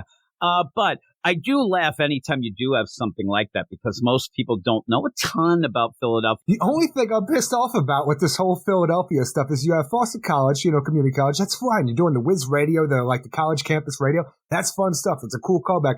But when you have Channel 5 Philly, I'm like, where the hell is that at? Yeah, Channel 5. Like, really? Like, they could have done some research. Just do 6 is what I would go. Do you think that's the classic 6 or 29 maybe? Well, that's the thing. As 29 came around, later when it became, well, I'm saying it was around, but it became Fox in the late 80s. 6 is the one now. Yeah. 6 would be the deal. And then you'd have Jim Gardner. All right, let's get real into it here. That'd be hilarious. But I did actually laugh at that. And I will bring up something during the issue that I'm going to give you. It's kind of a quiz. I'm going to ask you a question because I've always heard one thing, but I don't believe it about Philadelphia. And I'm going to ask you. It is a sports question, Eric. So you're going to have to be on your toes. But it actually will work out because you're not a diehard sports fan overall, but you like the Philly sports and things like that. So I will ask you. I used to like the Philly sports. Yeah, so it's gonna be rough. Exactly. Well, that'll be part of my question. So, But here we go. We're getting into this. We're going to start with what, Eric? The new Champion of Shazam, number 4, the finale, written by Josie Campbell with art by Evan Doc Shaner and Becca Carey. And in this, we have the big conclusion to our Mary Marvel story, who's just going by Shazam now. So I guess the idea is, much to my chagrin, the Shazam family are going to be like the Flash family or the Green Lantern family, if you want to call it the core, because everybody's just going to be Shazam. The Flash family, and they do have these side things, and that's I think that's what you kind of want, right? Tawny. Yeah, I think that you ended up where you don't have to necessarily name I'm going to be Mary Marvel or I'm going to be Captain Marvel Jr. Like, I think that what you need to do and what I expected in this, maybe we'll get it someday, is that idea where, hey, guys, what do we call ourselves when we're fighting together? Because I can't just yell out, hey there, Shazam. First off, there goes my power. And everybody goes, what? I know. I mean, really, you know what I mean? And again, is the idea that we go back at the beginning of the New 52 where it becomes about intent, magical intent to change yourself into your magical form or your other stuff. Honestly, when the New 52 came out, it seemed like Billy Batson was able to do all of these different magical powers by saying his magic word Shazam. And things have just been kind of muddled and just not really worked upon for the last decade or so with these characters. And I have been talking to somebody this week who really wants to go hog wild about it has to be Captain Marvel or nothing. That's called Dancing Twitter. Mike. Dancing Mike likes that as well. And it's fine. You like that, but you have to realize the reality of the situation and what DC can and can't do. At points you can name them or call them Captain Marvel, all that in the book. You just can't name the book that. But they want to have that own brand type deal. You have Shazam, the movie Shazam, all that. But really in this, just say they're the Sixers, right? They're the Philadelphia Sixers. They're a team. And in the middle of it, they're all just, Sixers. They call each other, there's Joel Embiid, but don't call them that. You call them the Sixers. So as they're going, hey, Sixers, you can't name everybody the same name if you're going to be in battle. Hey, I need help, Shazam. Well, by the end of this whole thing, we have Shazam and we have Mary Marvel, who's also known as Shazam. But the thing is, the rest of the Shazam family, from the looks of it, they're gone now. Pedro, Darla, Eugene, I think and that Freddie, they'll be back. They're powerless. So I don't know if they are going to come back. They're going to get their powers back because that just comes back to the same old question. Like, what do we call it? As long as you just have Mary Marvel being called Shazam and Billy, when he gets back, being called Shazam, it's not that bad because you have multiple Flashes and multiple Green Lanterns. Well, you do. And the problem is that if people start looking into it and you're in the hey, Mary Marvel, well, that's her name. It gets wonky, but I think that they'll all be back. I do believe that in some capacity. And I do think that Lazarus Planet, by the end of this, will end up bringing it back when we end up having that whole, battle of the gods and things like that. I think that that will do more to explain why these powers are wonky, because we're still trying to figure it out. Now, yeah, Billy, he's captured, he's down at the Rock, all that stuff. Well, he's keeping guard at the Rock. Yeah, again, I've seen some preview pages. He is keeping guard. It looks like he's chained up to that bitch right there. And so we'll see how they play it out. But I think that might... I'm just saying, you chain yourself to a door when you're the mightiest Marvel, ain't nothing getting in or out. Well, that's true. Now, in this, if I was playing, and it's a shame that you don't have this book continue, because I think it would be fun if, issue 5 or 6 tie into the Lazarus Planet, and while Pedro, he's pissed, he wants to... The Rain gets them, and all of a sudden they have wonky-ass powers. Like, they're like, I wanted powers, but now I have the power of this. Well, he could have played some fun things. The Rain comes down, everybody has these blessed things where the Lazarus thing, it becomes mutagen from Teenage Mutant Ninja Turtles, but for some reason, some of it's not all that great. Pedro just starts turning into a puddle. Help me! That's what I'm saying. I want them to have these, it's a double-edged sword. Oh, no, I'm a puddle. Monkey paw. Just to go, the local, you have Freddy, he Puddle turns into a soft Pedro. pretzel. Oh, no, I'm a soft pretzel with feet. He's running around. Soft pretzel. Delicious. But in this, I don't mind this issue, actually. And we were talking about it's delayed. It's actually been delayed a couple months. Yeah, and I think that maybe it was delayed to get that last page or so to tie in. But I think it's just to tie in. You can't have it come out 2 months ago before Lazarus Planet, before Dark Crisis even ends. Well, everybody would even forget about it then. Yeah, so I think that this seems like it was a planned delay. And now it comes out now that Lazarus Planet's going. Because you do end this with them, Mary going off to go get Billy and all this stuff going down because she sees a premonition and things like that. But overall, it's a weird play. You end up having 4 issues. You didn't do a ton. And I still don't mind some of this, but nothing really does happen. But at the point when I thought we were going to get a name, I was all excited for you, Eric. And then for like a Mary Marvel kind of thing. And then she's just Shazam. It's fine. That's who she is. That's who she. And that's one of the biggest problems with the book overall, because from the get go of this story, it seemed like, who is Mary going to be outside of her family? Who's she going to be as her own person? And now she will say throughout this issue that she's never going to be Billy. She's not going to be like run headfirst into battle stuff. Like, she is a planner.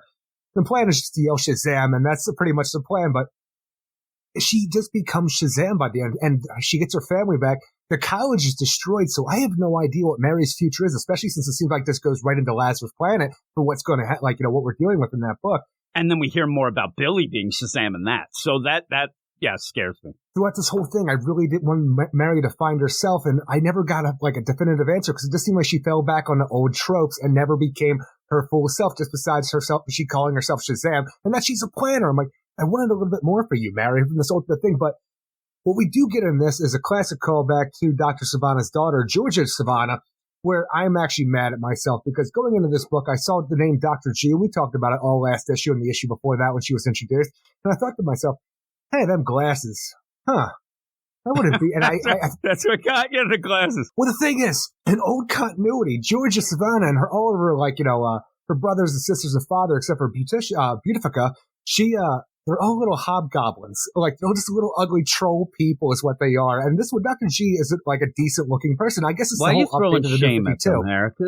Somebody, their mom probably thinks you go pretty. Back. No, they don't. You go back and look at old continuity of Georgia Savannah. They're just little hobgoblin people. And this one, Georgia doesn't look bad at all. So I think that's what threw me off. But when I saw the name Dr. G this issue and saw the woman standing there with glasses, I'm like, oh shit, you're going to be Georgia Savannah, aren't you? And the thing is, we have that. The professor of Boston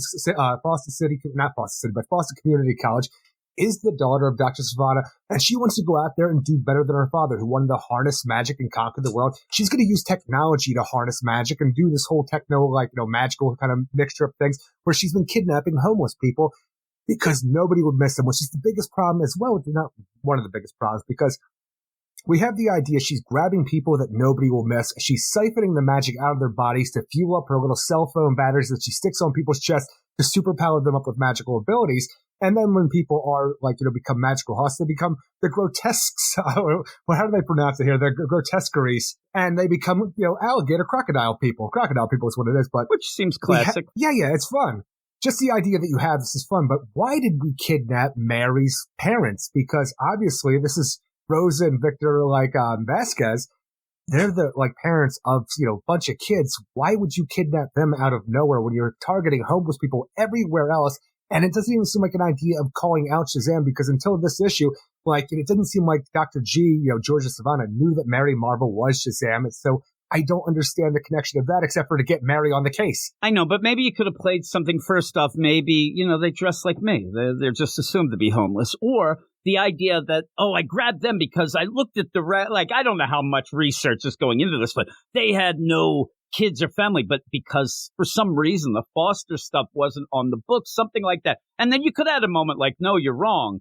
We have a family, and that's, the family comes in or whatnot. But it is odd. You kind of push past that.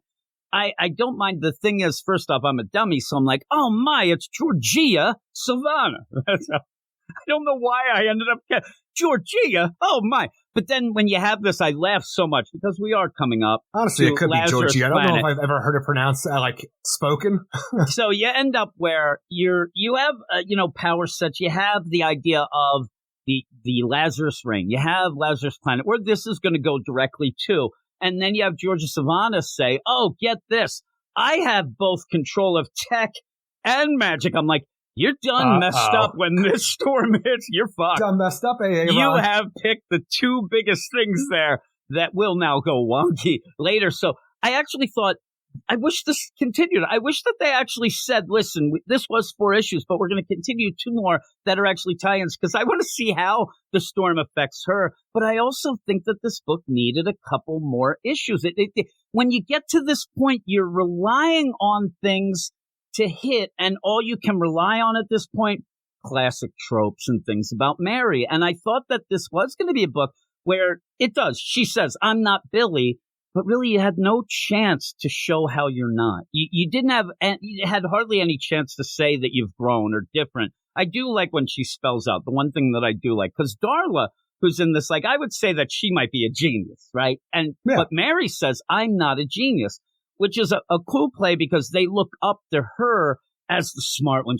But more level-headed, but she's the go-getter. She does say, though, I'm not a genius, but to combat that, I go and I study extra hard. I actually do extra study. And in the end, that might even help me out because I have to work harder. I figure out things, and you end up having. Now, in that, you almost think that there could have been a play if you had Georgia Savannah stay around a little bit more, that she says. You even said she wants to do better than her dad. She actually wants to do worse. I mean, she ends up where her dad, oh my God, he was a bad guy, but he was the scourge of everything, and our family was terrible. So I'm going to be even worse than him. I'm going to be the better supervillain.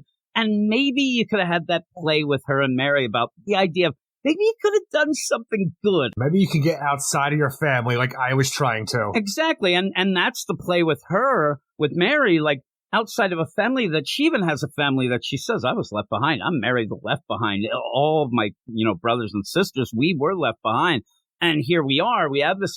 And I wish that you could have played that a little more. I don't want it to be so surface level nonsense of, hey, hug it out and you're the greatest. Not like that, but the idea that maybe Georgia realizes, maybe this is the wrong route, but there's not enough room. So it's just full out cackling evil villain, but it didn't have enough time to gestate or get set up, it's a shame because I actually thought this issue did some kind of nice, neat things that I wanted to see more of. Well, now that we have Dr. G out of the way, maybe we'll get her brother Thaddeus, Jr., but we also have the beautiful versions of Savannah's children where you have Magnificus and you have Beautia. So when you have this going, I'm like, hopefully we get all of these crazy Savannah family members back into the main continuity, because back in the day, it was just so funny that you had these characters, a little hobgoblin of a man who had these really beautiful children, but then his younger ones, just little hobgoblins just like him.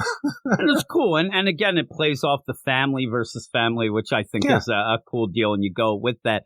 But again, in this you get, okay, here's these, guys who wanted to get the power, and they're kind of awful. Psycho Pie Rat is their username. It's been talking shit on Mary online because that's the thing. It's a little bit, a little bit too modern when the idea that you have cell phones that are powered by magic on people's chests that are empowering them to do evil stuff here. But I'm thinking they're also using these battery power cell phones to go and talk shit online. To talk shit. And their shit is super powered.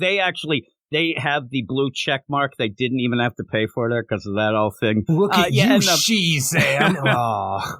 I thought like, okay, well, at least you're giving us a name that we might not want. Shazam, though. Nobody wants that. That's okay, right? Shazam. We were fine with She-Ra. That works out fine. Don't go Shazam. That ends up, it's kind of a play of that, but it also ends up with, you stupid Philadelphia guys. But you end up where this is going on. I told you before, I actually like the Dean. Nothing happens with him, but whatever. But I like Mary's, you kidnapped these homeless guys, my parents, my sister. What about the Dean? And the Dean. And then as you're going, he's just yelling in the background because of all the things that he's done wrong, including not really putting a lot of money into the structure of the building. He's like, we really cut corners here. We got to get the hell out of here. I did like that.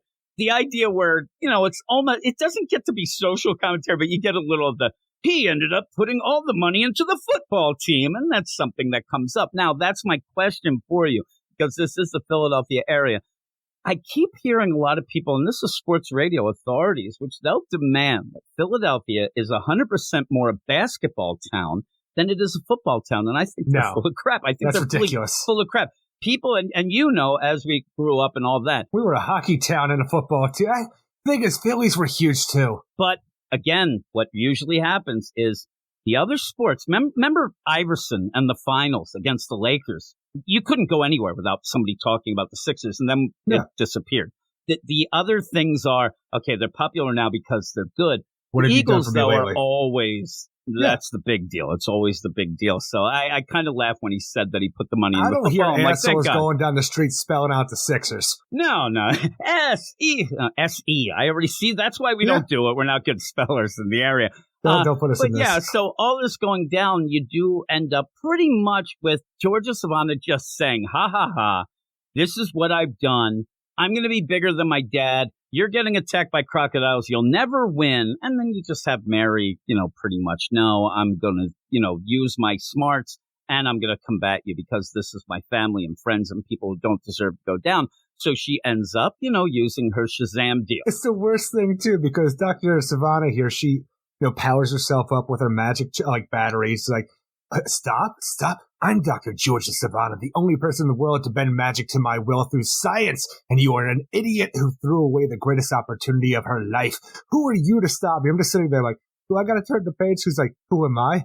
I'm Shazam! And at the point in time, it just brings the house down. Dr. Georgia Savannah, she's thrown backwards. Everything starts breaking to the point where we just have oh no, we got to get the hell out of here. And Mary shows how mighty she is by lifting an entire portion of the college up out of the ground and hovering it like, Superman at the end of Superman Returns with that kryptonite freaking island. And she's just flying this away to the point where we're just done. And we just have everybody is saved. George has stopped. We have her parents back.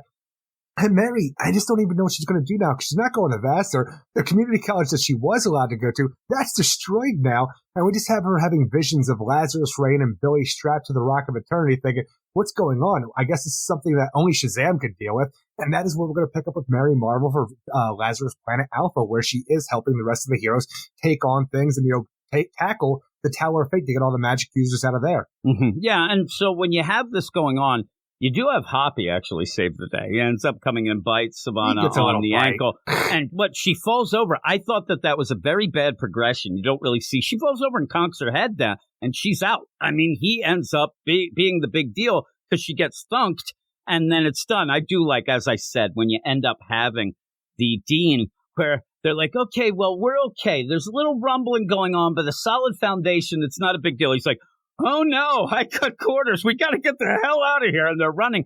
The shame for me in this is maybe the way to get to this point. You end up where the reveal, I am page turn Shazam powers, boom, saves it. That's not really a surprise. It's not really that much of a wow. It looks great, but it's not really a wow moment. I almost think that, maybe if we had a different way of doing this book, and I know that some of these you wouldn't be able to do, but if this is one of those where you have Mary and Billy's gone, their family, they don't have the powers, and she has tried to avoid using the powers up till now. No, that's not going to be my thing from now on. And then you end up where, boom, she uses them to save the day. I think that would have been cool. Maybe you could have had that they're a little weaker and wonky, and then when she actually is inspired, boom, that happens. Or it'd be great if all of them got the powers. If the family was there and they were able, and you have almost like in the movie where boom, none of that's going to happen. So when she ends up pretty much going through this issue to try to reiterate, listen, I'm different. I'm not the same as Billy. I do my things. And then at the end, she just Shazam. Boom. And then even Darla, I'll tell you what she's name is. She's Shazam. All right, here we go. We didn't really do much. Though I like this issue for what it is, kind of a classic feeling deal. And we like Mary. So that's okay. I just wish that there was a different angle. Reintroduce Uncle Marv for Captain, like Uncle Marvel and stuff like that. So you have Uncle Marvel showing up there. He's a homeless guy. He doesn't seem like he's going to be doing much outside of being, kidnapped by George Savannah, but he was at least introduced into this world. And somewhere, from what we had in the Jeff Johns I was waiting series, for it. We have Talkie Tawny somewhere. I was waiting for Tawny to come. I actually thought they were going to play the idea that, one of these, grotesqueries, that would kind of signal for him to come in. If I'm Mary and I have a house full of kids and my parents are missing and I'm still trying to go, I would get my, anthropomorphic tiger friend from the Wildlands to come help, or maybe, get a set and track down where the hell they are. Something, but he is absent from this book, sadly. Yeah, and then I thought maybe you would get the family at the end. I mean, she zips off. I thought we were going to have a dinner scene. We have that a lot. Billy, obviously, not there. But I thought you were going to end up, hey, what are we now? We don't have powers. It doesn't matter about powers. And Billy Crystal comes in and says, you're marvelous, Eric. That's what I wanted. I actually thought we were going to get like an over-the-top and roll your eyes. We're still marvelous. I don't know. But you end up where she goes off, and hopefully you right a bit of the wrong that has been happening. A lot of people will say they like Shazam, right? You tell me you like Shazam. I don't think it's lip service for you. A lot of people like the movies, but the idea of not having a proper Shazam, and I'm not saying Mary's not a proper Shazam. I'm saying the whole family having this kind of out and about and askew, especially with another movie coming out. Pretty much like Aquaman. There's a few others, but I can't think about the top of my head. But ever since the New 52, seems like the majority of our heroes have gone back and has their full history again, from what we had from the Crisis forward. A few of these, Flashpoint really affected, like Aquaman. His story starts at the New 52 right there. None of the old stuff ever counts anymore. And the same with Shazam. What we get for the New 52 on is their entire history. So they don't really have much of a history. And even bringing back stuff is almost lip service and fan service to try to say, hey, look, we're reintroducing some stuff here and there. It is like they're dribs and drabbing it back, though, even with Marv, even with Uncle Marv. It's a weird thing, too, where when we had the New 52 reintroduce all our characters, and that was supposed to be the beginning of their history, except for, like, Batman and Green Lantern. But I really wanted there was a scene in there where we went to the Philadelphia Zoo, and there was a tiger there called Tawny, and I really just wanted that to be kind of like a branding, like almost just something, like not even just a logo as well as the lightning bolt that Shazam has, but I wanted that just almost be a mascot, this Philadelphia Zoo tiger named Tawny, instead of having the anthropomorphic tiger and stuff like that, because it just seemed bad. For some reason, just being in Philadelphia and just having the eye of the tiger going with the Shazam thing, like, and the Philadelphia Zoo, huge thing. So you had all of that. Yeah, and you could have had it where you could have played it out along in the long run. There's a Wildlands tiger named Tawny and one at the Philadelphia Zoo as well. Oh, my. And you could have even had him go, like, when he's down, he goes and talks to the tiger. He doesn't expect the tiger to talk back, and then it talks back. It's like Harry Potter's. Oh, no. But in the deal here, it's a shame, because if I said to you, like, oh, man, what's up with Aquaman nowadays? I hear he doesn't have a book. You'd say, well, he's no longer king. He's got a dog. You could kind of explain it. If somebody said, like, what's going on with Shazam? Where do I go? What's the book? And you had to explain, well, he's there at the Rock of Eternity because he has this idea that in the future, and he's got to do this. Mary's doing, it's a mess. It is a mess. I'm just telling people, go back and read the backups from Justice League and the New 52. Yeah, again, though, that wouldn't tell them why they're not around now. I'm saying if somebody said, why isn't there a Shazam book now? What's going on with the characters? There's no real great way to explain to somebody what is going on. There is. I just want them to just get rid of that and get everything back. Like, make it so after Lazarus Planet, you got the family back. You have a movie coming out. Let's just get there. You have the Shazam book coming out this year. Yeah, well, we have that coming up, but you're going to have to resolve things before that or we're going to have shit. And I'm worried that the Mark Waid Dan Mora book will just be Billy, and we'll see. We'll see how it ends, but it will be the part of Lazarus Planet that pushes it towards that, and hopefully it'll give you a kind of a fresh start with it. But, yeah, the art in this is great. Yeah, there's I like some it a lot. fun. There's some wholesome deal. And, yeah, Mary goes off to go get Billy and see what's going on in the Lazarus Planet. It says specific Lazarus Planet, we once were gods.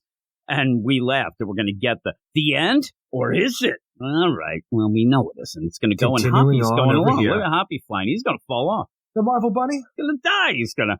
But I do like it. What would you give it? Ultimately, I think the art's great. There's a few things that I think are just kind of forced to get us where we need to in this, but I think some of the reveals like George Savannah's great callback, interesting add to the new Shazam continuity, and I look forward to seeing Mary do her own thing and also like going off to go try and find Billy, it seems like too, with it like, as a part of Lazarus Planet. I'm not looking forward to Lazarus Planet. The Shazam side of things, it looks like it's going to open it up, and I look forward to that though. And this book, while not perfect, it was fine, it was fun, and I got more Shazam action than I have lately, so 7 out of 10. I'm a 7 as well. I'm a 7, and yeah, the art does a hell of a lot of the heavy lifting too, just like Mary when she picks up that big deal.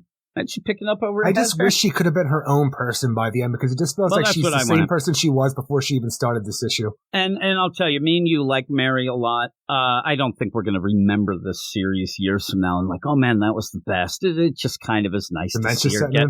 You get, that too. But you end up getting a focus on her a little. So that was cool. But we'll move on to the next book, which you better hurry up, Eric, because, I know this series goes on. We only have one more issue, but Titans book DC's publishing right now. Is it? I don't know. Yes. We talked earlier because I don't know if it is, Eric, because I'm telling you, Tom King is certainly Tom Taylor making the Nightwing book into a Titans book. So you might end up. Once it gets on the cover, then I'll change my mind. Well, they are on the cover. And I'm telling you, this will be done by the time, but if you read solicits going forward, there ain't no mention of Nightwing. It's the Titans do this, the Titans are doing that. Holy crap. But what is it? Well, maybe that's the problem, where Tom Taylor's sitting there writing the Nightwing book, and he says, it'd be really cool, DC, if we had a Titans book. Well, we're not really doing the Titans thing right now, aren't we? Well, I'll see about that.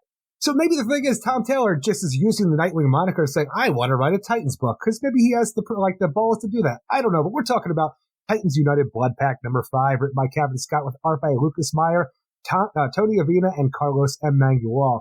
And if you all remember, we are stuck in the Brother Blood / Raven verse, the world that's been remade by the magic of Brother Blood and the cult of blood, where Raven is the high priestess of this world, a gigantic church wrapped around her and the Church of Blood. So you have all this going on. In the previous issue, Superboy was captured and going to be beheaded in front of this live studio audience. Not really, but it's just a public execution. He's like, Titans, she knows you're here. So it seemed like this really cool clip from her. Oh my God, does Superboy remember the Titans? And if he does, why? We find out in this issue while he breaks through his chains, yeah, I just kind of heard her say something about the Titans and she knew he was coming. I don't even know who you guys is. It seemed cool to say it's just Titans. It is funny. I know that when we ended the last issue, and I don't know how many people are reading this book. I ended up telling you every time we started, I have a real hard problem remembering, okay, what happened last, what's going on. And I do wish that we had a little bit of a blurb. And what you even said at the beginning of this review, the idea of, in a world where Raven is the high priestess who ends up this, and everybody's lost their memories, and this, and Tim Drake, and then end up like in the end, but they were gonna execute Superboy. What's going on? And just have a blurb to get everybody caught up, at least the world. I don't need a full out recap, but just to get everybody, because we've had a lot of different multiversal things, and it would be nice to just get, all right, okay, we get going. But once you get going, the first thing I thought was, wait a second, this guy was yelling out, Titans to me. What's going on? And yeah, him saying, yeah, I just kind of heard that. I thought it sounded cool. I'm going to end up, I'm like, that don't make no sense. That really is an odd play, but it worked. They ended up jumping in. They were going to anyway. But you're going to continue in that vein of how are people going to remember things? How are we going to reset it? It's gotten to point wonky at this point. Simon was the perfect loophole for all of that, for how we're working everything, because there's a psychic connection where this book at one point was just House of M, just light. And while I bitched about it at the time, I'm kind of pining for the days when we just get back to some more House of M. You mean you just don't want getting somebody punched in the face? Breaking them out of the spell?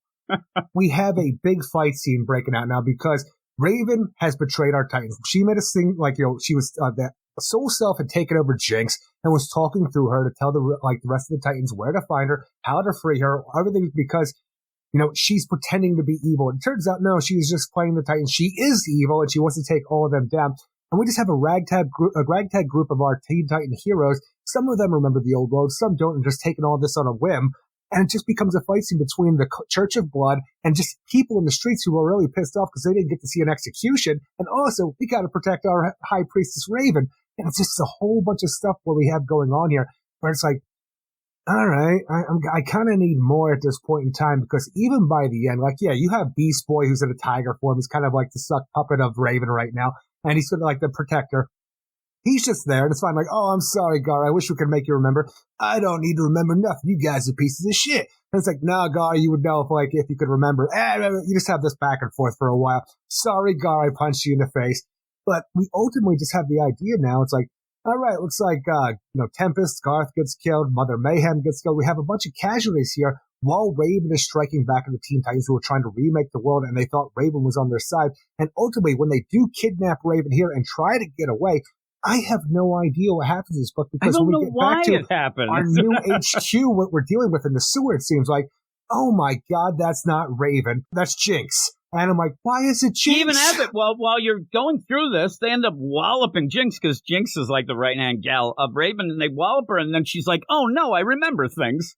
Oh, all right, let's go. And I will give one thing, though. If you aren't reading this or whatnot, and if you buy a book just for art, the art's really good. I mean, it really is good. And I realize now that the combination, even Jinx involved, but Raven is specifically, Raven is a darker character, right? She hangs in the shadows. Then she uses purple magic, which really pops. Anytime you have that, but Jinx does it too. It pops so much on the page that it looks great. But really, this is just a big fight.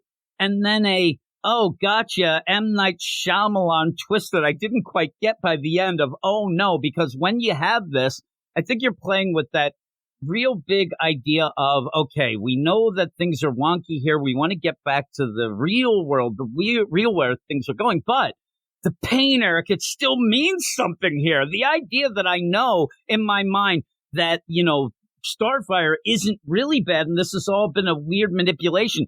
But he's still pissed. He still tries to kill her. And then even at the end, Donna Troy. We have drama nonstop in this, because in this world, Starfire killed Lex Luthor, who is the father of Superboy. He's pissed. Superboy loses an eye in this battle, this big old skirmish that we have going on there. And when our heroes actually accomplish their mission of getting Raven back now, Donna Troy, because she doesn't remember the old war, she still has these old wounds as well, and then shoves a sword through Raven. But oh my God, what did you do? Oh no, it's Jinx. It's Jinx. Oh my God. And I'm sitting there like, what is happening? Oh, Garth, I said Tempest died, but Tempest didn't die. I thought at one point when he was the blood puppet that for some reason he went down, but no, he didn't die. I love, too, where I have to give Superboy some credit. I thought that it was very wholesome and loving how he just, anything that his dad Lex told him was the best thing ever. And he's like, I love the idea of wholesome Lex being the daddy of Superboy, because and he loves Lex, and he's talking about how great he was, right? And I loved it. I thought that was cool. You don't want that in your main continuity, because Lex Luthor is a bad guy who opposes Superman and did terrible things to Connor by brainwashing him, activating a Manchurian candidate style. So you have this terrible animosity that I don't think will ever get over, but for some reason, I like that. Like, it's almost like that concept of remember that Sean Connery movie Finding Forrester, where it's that grumpy old man and the kid comes and hangs out and kind of opens up his heart a little bit before he. That's like apt pupil, right? Isn't that what happened there? God damn it! Don't say that. I thought that was the same kind of thing. But along those lines, where I want Connor to or maybe he just Lex Luthor realizing he's getting a little long in the tooth, a little up in the years, and realize I don't have anything that I want for a legacy. And Superboy, while he hates me, I need him to be a part of my life and have that kind of duo situation, because Superboy, he needs something like that. And I like seeing it here. I don't know how many people are going to appreciate my take on this whole Superboy Lex thing. It's just something that I always did want to see. And I was happy to see it here, even though it was taken from me immediately when Starfire killed Lex Luthor, because those two actually loved each other. But even the idea of the Elseworld or Hypertime situation that we have going on with this Brother Blood / Raven world, where it seems very House of M. Even when you have Superboy, who has one eye plucked out, this thing is using heat vision on one eye, it just made me think of the Age of Apocalypse Cyclops. I know, it does look like it. I laughed, though, like, the wholesome bit I liked. I actually smiled. It made me giggle, because there's Superboy, and he's doing his thing. He's talking to Robin, and he says, listen, I'm here. I kind of get an idea. I don't really remember you, but my dad had a saying about the enemies of our enemy. I'm like, everybody has that saying, Superboy, but you're so nice. No, my dad invented it. He told me. That's what I love about it. It's so wholesome that he thinks that that's a Lex saying, and it made me laugh. I actually was waiting, only because when you hear Lex and all, I was waiting for, he said something different then. Like, it was going to be a skew of that, but it wasn't. I'm like, you are so wholesome. And then you even have where, brother was like, oh, your dad was a jerk. And he's like, no, my dad was right. I have to just sit around and find out that everything is Lex. And I actually, for this, I loved it. I thought it was really good, especially in a story that is dark. And it's showing all these heroes are all bad, right? You want these nice moments that you have here, but even when you have Tim Drake, who is the hero of this Titans book, for whatever reason Kevin Scott decided this time around, in this universe, for what we know so far of what we had in the last Titans United series and into this, you don't have that connection between Connor Kent and Tim Drake that you have in our main universe. So it's just, you don't even have the same benefit of when Tim is trying to snap Connor out of it, because as far as we know from what we've been told from the last book into this, they don't really know each other or hang out, because last series, Connor was a part of the Titans, and this series he is as well. And it just seems that we replaced Red Hood from the last series with Tim Drake here. So because he's the new, almost the new kid in town. Yeah, and then, like you said, where you have Titans to me, and I didn't really know you. It sounded neat, and I heard them saying Titans stuff. It seemed neat. So you end up having that, and then when you have the other big, play, oh my God, it's you, Dick. I'm like, well, what's going on here? And even then, when you have the character, I'm like, is that Thor or Nova? Everything always kind of skews back to the characters looking like some sort of Marvel character or whatnot, because that ends up being one of the saves too. You end up, oh my God, I thought you were somebody else. I can't believe it's you. And yeah, you just end up with things being solved just to be solved. But then the drama causing issues. Oh my God, that wasn't Raven, it was Jinx. And why did you stab her down at Troy? I'm sitting there, all that, I'm thinking to myself, like, what the hell does that mean? Like, if I was there, if I was one of the Titans, I'd be, what the hell is going on here? Let's just figure out, let's stop all this shit to get out of here because it's so wonky. It's okay. I said I like the art, but the story itself, especially this, it's just a big fight. You get some big things. You end up seeing Kraken, Beast Boy. That was kind of cool. But it just seems like Beast Boy's an afterthought in this series. Yeah, because you end up where, well, there's so many characters. You don't have a lot of page space, but you really don't have a ton of story except for Raven bad, fixed situation. And we only have one issue, and what are they going to do? And it was odd to see when we had the assault against Brother Blood and Mother Mayhem that we had Starfire shooting star bolts out of her eyes for some reason while Superboy shot heat vision out of his. And they're like, why are you using your eyes like that? I don't know if I've ever seen it like Starfire do that. Yeah, and I think that you play the idea of hyper time, out of continuity stuff, and they're just having fun. We see that. I mean, I saw an interview I sent to you, a little bit of it, Leah Williams talking about Power Girl, where the editorial, even in main books and continuity, like, just do what the hell you want. We don't want to be bothered with that. Have some fun. And this, here's the play, though. It doesn't really make it more fun. More fun. I know, that's the deal. Like, I would go in and say, if this is fun, maybe we should stop having it, because it's not a lot of fun. But in this, you get away with stuff, but it didn't really do anything. It just, I guess they're like, it looked cool. I'm telling you, while this issue didn't hit for me as much as I wanted to, because there's been a lot of moments throughout this weird Blood Pact series that have like, oh, that's pretty cool. Even like, I don't want to complain. It was like a House of M light that we had to deal with, but at times it got kind of cool with stuff we were doing when I thought things were clever, certain things here and there. Now it's just a big fight scene that I don't understand what happens at the end. Our big cliffhanger of last issue was like, oh, no, I just said that Titan shit because I overheard it. And like, it doesn't feel like it's flowing as well. And all the characters, the stuff you could do that was fun is just kind of left on the table. And the art is the only saving grace. And with all of that said, this is still the best Titans book that DC's putting out right now. But it's only a 5.5 out of 10 in my mind because it didn't do much this issue. And the premise that it's dealing with is wearing thin. Yeah, I think I'm a 5, but a regular 5. Maybe a 5.5. The art is so good. I can't go to a 5. I'll go 5. I could even... Really, you could convince me the art's good enough to get it to a 6, but the problem is... Why is Lucas Meyer on a main book right now? Holy moly. You end up where... It reminds me back in the day when I would keep going to you about Bruno Redondo, when he was in Injustice, right? And I'm like, man, this guy needs more work. Finally, he gets it, so maybe we'll get that. The idea of this book is so funny because... Maybe. Because this book doesn't mean much. Here's my little travel down the Titans United lane, Aaron. I end up getting into it. You like the Titans. I'm like, all right, I'm along for the ride with Eric. But as we go through this, you end up going, well, I want to see the Titans, and I could deal with a wonky story. We'll just go with it. Then we get oh my God, you know what? There's some coolness to the story. It could be clever. Oh my God, this is a little better than I thought it was going to be. And then it goes back to just being a book. Well, the Titans are in it, and it's the best. And now it's not enough. It's almost like, you got that little hill going. Now we're in the valley again. And I better have a real explanation of why Tim Drake is the only one on the earth who remembers the old That's world. a lot of stuff to do. And so by the end, I just think that this is going to be like the first Titans United. It's like, we read it while it was going on. I'll never go back to it. I'll never really think about it. But at the point when you don't have the Titans in a book, it's the best Titans book out there, as you like to joke around with. But it is true. But it could have been something more. And it almost, it started getting like, oh my God, you're better than I ever would have given you credit for. And now we're just back to, it's the Titans. So, and I think you're better than your last series. Yeah, that's the thing. A lot of people liked the last series more. We did not. We didn't like it because even the idea of in that, like, Connor can't catch a break in any of these. He's, a jerk there. Now we're here.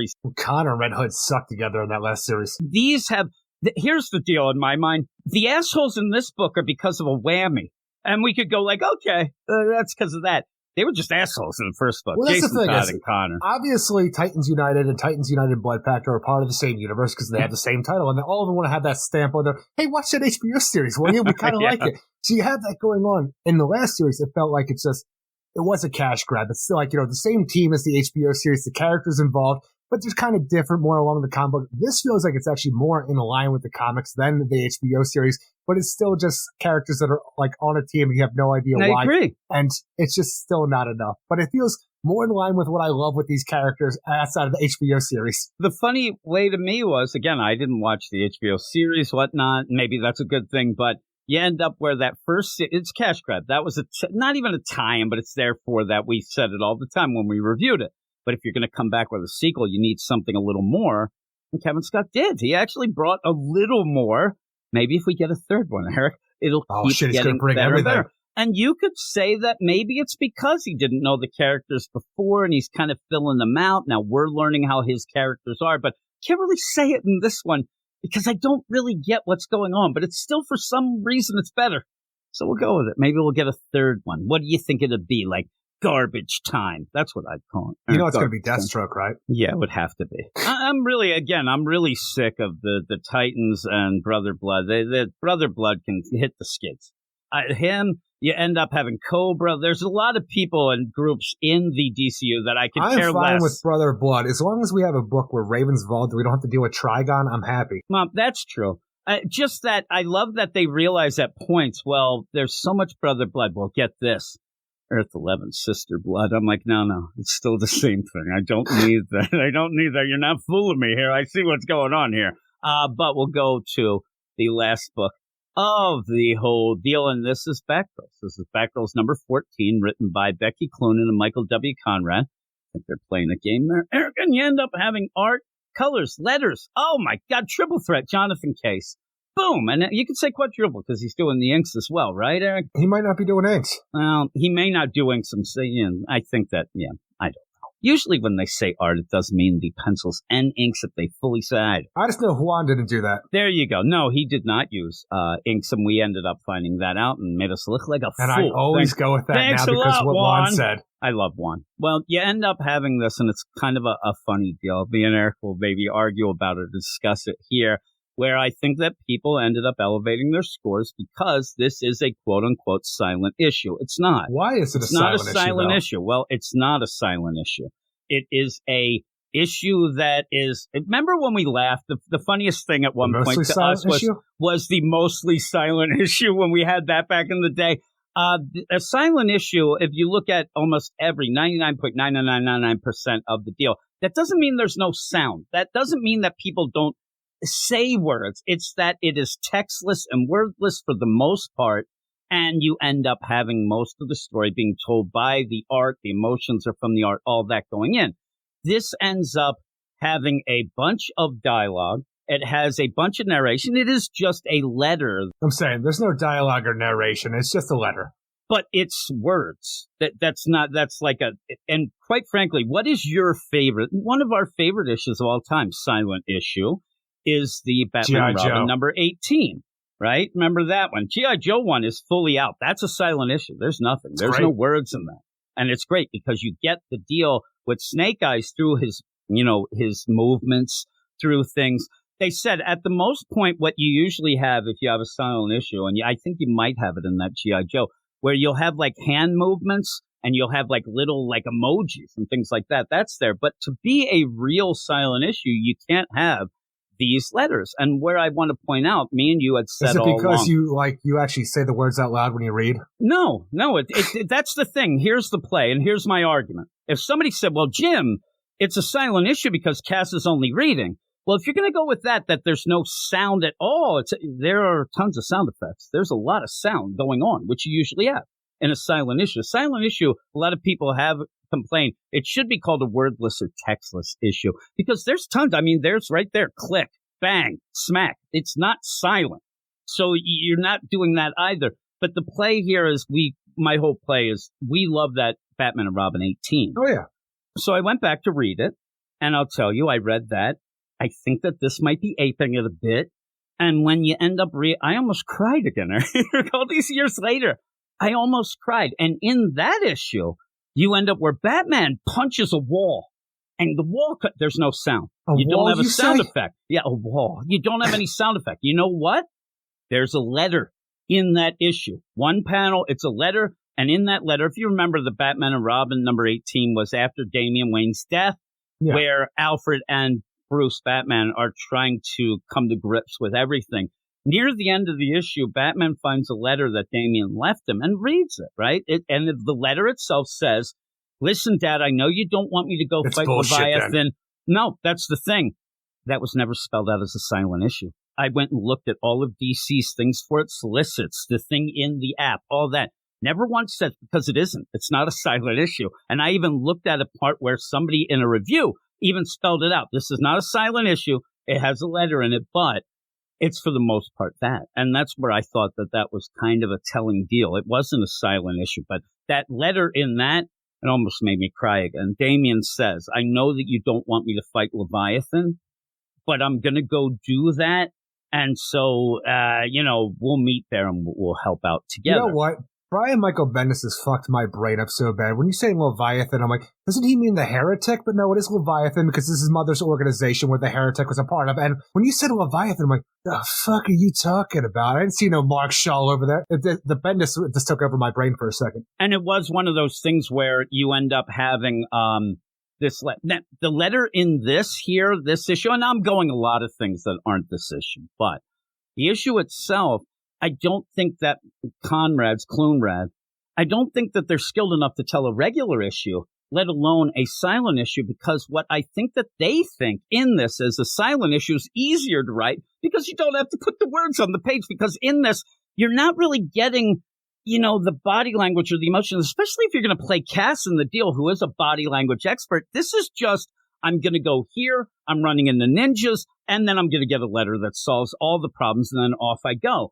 Again, in that Damian deal, that Batman and Robin 18, there is that letter. And at the end, you do have the emotions that I think that the Clunrads are trying to get here, but they're not really earned in my mind. But in that Damian one, at the end, he does say, listen, I'm going to help you. I know he doesn't say I'm going to take down Leviathan himself. And then he fights the Heretic. We know how that went. But he says, I'm going to be there. We all need to be there. You need help. You're going to help me. We're going to take him down because, listen, I know that I can't say this to you in person, but my mom gave me my life, but you showed me how to live. And then it's Love, Damien. And I'm getting choked up, right? I'm telling you, Eric, I read that and I almost started crying. I am looking at a little bit of the CBR article where Peter J. Tomasi said that, it's a silent issue, no text, no sound effects, storytelling in its purest form. Yeah, well, he said that. DC does not say that. And there is a letter, again. But again, I don't care what the writer says, because Clunrad says that this is a silent issue. And then Michael W. Conrad said on Twitter that the only thing that makes a silent issue is people don't say words. That's not what it is. It's not what it is. So what I'm saying is a lot of people seem to say and elevate this way more because they say it's a great silent issue. I don't even think they even read it. It's just, silent issue 9 out of 10. That's the thing. That's all I wanted to talk about with the issue, because I had such a hard time following what the hell was going on in this. It's terrible. Because I'm trying to read this whole thing because we have the League of Shadows in here, or League of Assassins, I don't even know what they're playing with anymore, the Lady Shiva, and how it works in the current continuity, but she's following these ninjas. She sneaks into this one place, she's stealing samples of stuff, and I have no idea what the stuff is. Gets out, fights some ninjas, Lady Shiva cuts some dude's legs off, freaking, she goes off, and I'm like, I'm trying to follow this whole thing to the point where we're actually going back to Riddler's, clue about, if, Batgirls, if two Batgirls is a crowd, what's 4 and plus 5, and it's 9. I'm trying to figure out how that plays into the freaking the Clue Master, and trying to figure out when Cass left this letter Steph left this letter for Cass to tell her how great she is, because if you find this letter, that means I'm dead. But ultimately, Cass just figures out from what's going on with the story that she has in the letter about where her dad, the Clue Master, used to take her. All right, I'm just going to travel up there. Oh my God, I done found this Steph. I'm still wondering, how does Mad Hatter fit into all of this? And again, like this whole deal going down, you end up where I thought it was confusing to follow. And that's something that again, the silent issue, you're trying to give a script to the artist where the artist can tell the story through just the art. And there's not really, it doesn't seem a script here. And again, the whole thing of me going on and on about a silent issue is just kind of a little nitpick. But what I wanted to get to, and now we're going to the full issue, is the idea that where other people elevated the issue because they said it was a silent issue, and I think there are certain issues that people elevate no matter what, I didn't lessen my score because of the idea that this was kind of a wonky version of it. I'm certainly not giving it props for something that it did poorly. I mean, I could say that, hey, that was my whole deal. I know I went a little too far into it. I was trying to grab my thoughts of how to really play it out. But really, in this, you end up where I love the part where they must have written in the script, hey, draw it so it looks like Shiva is dismantling mannequins. I mean, the idea that one leg, I'm like, what's going on? What are we doing here? It doesn't even look like a real leg. I'm telling you, I went back and looked like, is that person just cutting like their legs off? And even the idea, had to go back a few times in this book, because even the part where, Batgirl Cass, she goes and takes out one of his ninjas and then puts their clothes on and infiltrates this, what looks like a submarine hatch to go and find these samples that she said. I had no idea. I thought that was Lady Shiva for a sec. And so she's doing something. She's got the samples, Eric. She ends up where, oh my God, Shiva gave her the salute. And then you go off, and I think that when they're doing this, they can't really figure out, well, how are we going to play this out in a silent issue? Oh no, what we'll do is, and I'll give Tomasi a little different than this. You ended up having that letter, Batman finds the letter, reads it, boom, he's gone. It's one panel, and it's more of like it wasn't a narration device. It didn't solve anything. It was just there. And, you went on for some other pages. This is actually where you are working the panels off of what Cass is reading. It's narration. The idea where I used to go to this place, it was the stone fence camp. Write that on the thing. Let's circle that stone fence camp. So it's not really what it's supposed to be. The Clue Master, he used to try to train my mind over at the stone fence cabins. And I just like to think it's in bold letters and everything on circle, underlined twice, all this stuff. Stone fence cabin. So over there on Fence Lane. Yeah. I'm asking you, number one, right? This is the whole deal.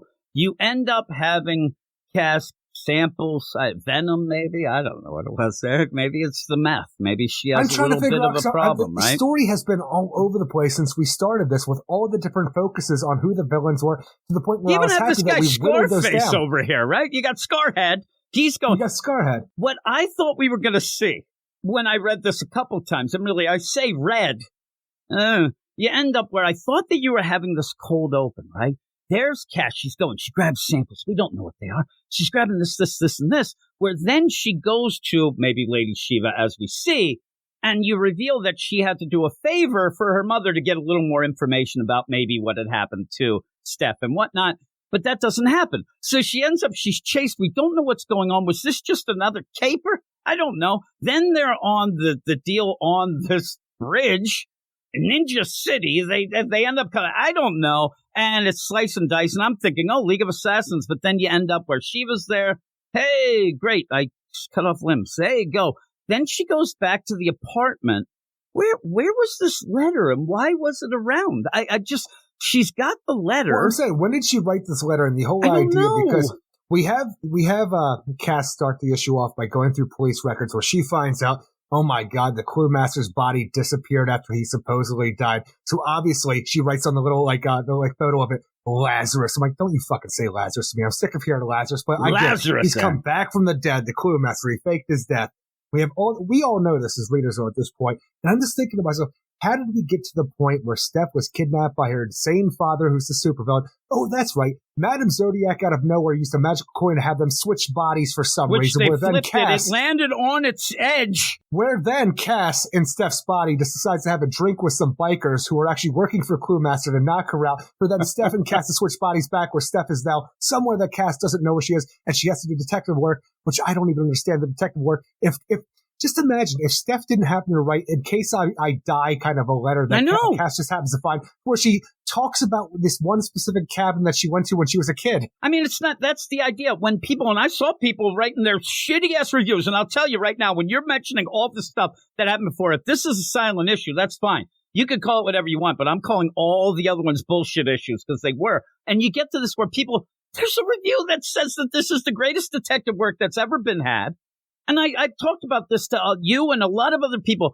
Detective work is not just getting one clue and boom. That's not detective work. That's not how it works. You used to listen to true crime stuff. There's a lot of misleads. There's a lot of that. If you're going to show detective work, show it. But getting a letter from your friend who wrote a letter that isn't even like, open this up if I die. No, this is just there for Cass. It is a letter to open if she dies, but there's nothing that indicates that. And there's no reason for Cass to think that Steph is dead. And I'm wondering why she even did this and why she's reading it. This doesn't make sense. And I thought, we didn't get enough issues, but we also don't have writers with skill, Eric, because what you could have done with this is the idea where they talked about it in one of Steph's biggest things. I never really quite knew my father. When you get Cass in the switcheroos, I'm telling you, it's hard to even talk about this book.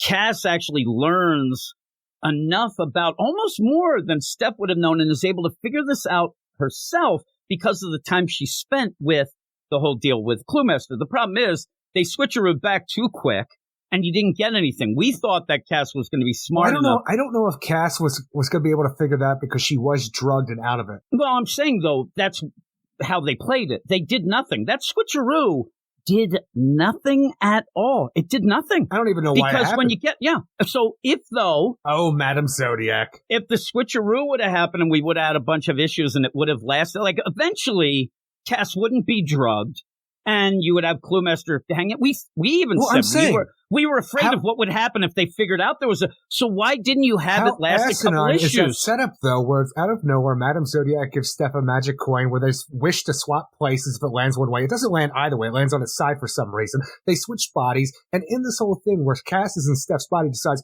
you know what, these bikers I just beat the crowd, I'm going to have a drink with them. Oh, no, it's been drugged. I'm like, who are these characters and what is the situation set up? And again, you got the switcheroo, but the switcheroo only lasted a day. They came back without anything happening. Like you said, Cass was drugged.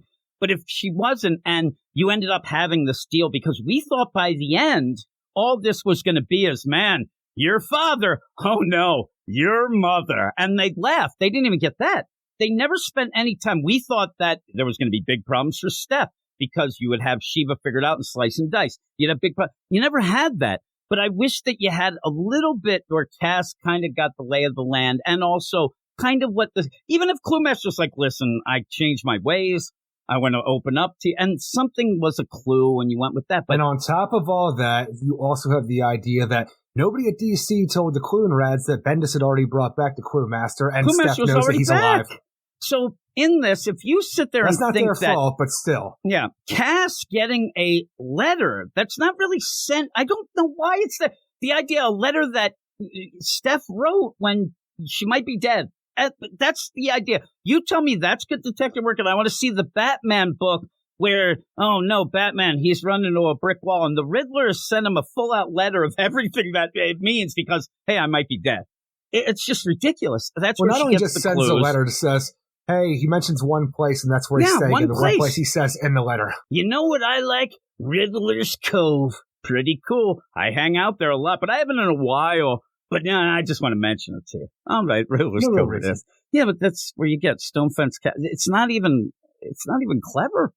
It is almost like the biggest MacGuffin I've ever seen in my life of just being there. So she ends up getting that. I'll give her less credit than she deserves, too, because the minute that she writes, just get going. It still takes her a little bit. She's still going through some things. It's out in the Off boonies. they go. And yeah, she ends up driving the motorbike out there. And then she gets out. Oh no, it looks like Steph is hooked up to some suction cups and might be dead. That's the thing is, I don't know what these wires that are coming off her are for. If she's tied to a chair, it looks like there might be a box underneath, but the perspective's a little weird, so it might be behind her as well. I think it's like a weird lie detector. That's what it is. I don't know. Maybe it is. Maybe Clue Master realized, something was wrong, and I don't know. I don't know. Maybe He's it's like Shiva. It's like the Clue machine. I don't know.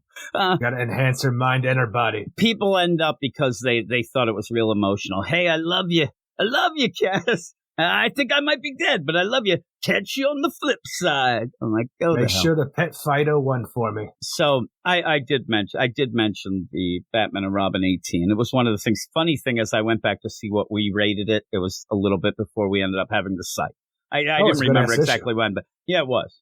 And in that, I think that I probably would have given that issue a 9 if I just read it. So I could say I'd probably give it a 9, because it was real emotional, whatnot.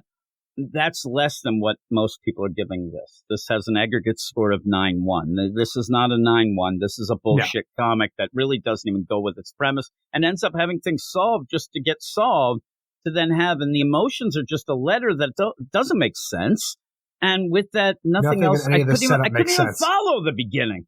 I couldn't follow anything that was going on. So you end up at the end where I think that it's kind of bullcrap. But what would you give it? I'm going to give this a 4.5 out of 10. Yeah, I think I'm a 4. I think I'm a 4 out of 10. And here's the other thing. The art, people were saying, it's a classic style. It does have that, like, almost like a Jorge Fornes look of a recent deal. And it does have, that whole play. It even has like a Darwin Cook maybe even in it. I don't remember the colorist, but it always reminds me of the colorist that we have with Franco Villa. Yeah, and it has a lot of things like that. So yeah, it looks okay, but the problem is that I don't think the art was good enough to really rely on it heavily, and the script didn't do it anyway. You end up where it just is nonsense. So 4 out of 10 for me. Is that something that I'm forgetting from last issue? Because I don't forget a lot of things when we go from issue to issue like this, but what the hell are these samples for? Yeah, Lazarus. Actually, don't write Lazarus. Actually, I'm looking. Let's look at those. Maybe it was samples of Lazarus. I don't know. It's going to rain that shit soon. I'm looking. If you have it, like everything else is there, but yet you don't know what that fucking shit is. It says Sample 2, colloidal. I think I does say Lazarus. Yep. Fuck me. Yeah, there you go. Colloidal Lazarus. So, is this something where the Clue Master's working with the League of Assassins and they brought him back with actual Lazarus? Maybe. And now we're really going to samples here? Now, and if you're going to do that... Because he died so long ago, and his body disappeared right afterwards. Did you ever get, that might be the idea, maybe things told in a different time frame and a little deal. Because now I'm starting to think that what's going on here is that, and also we didn't even mention that friendly cop, he's there to just kind of give a scowl and a cross arms. I think that maybe, because again, we also have a full out, autopsy deal. You go through a big thing. And when you get to, maybe she's grabbing that thinking that, and maybe she is, maybe Steph's dead. Maybe Steph's going to get the Lazarus. Maybe that's why she grabbed it thinking that. But I never got the idea that Steph would be dead, but I guess you're thinking ahead. I don't get that idea. You're thinking ahead there.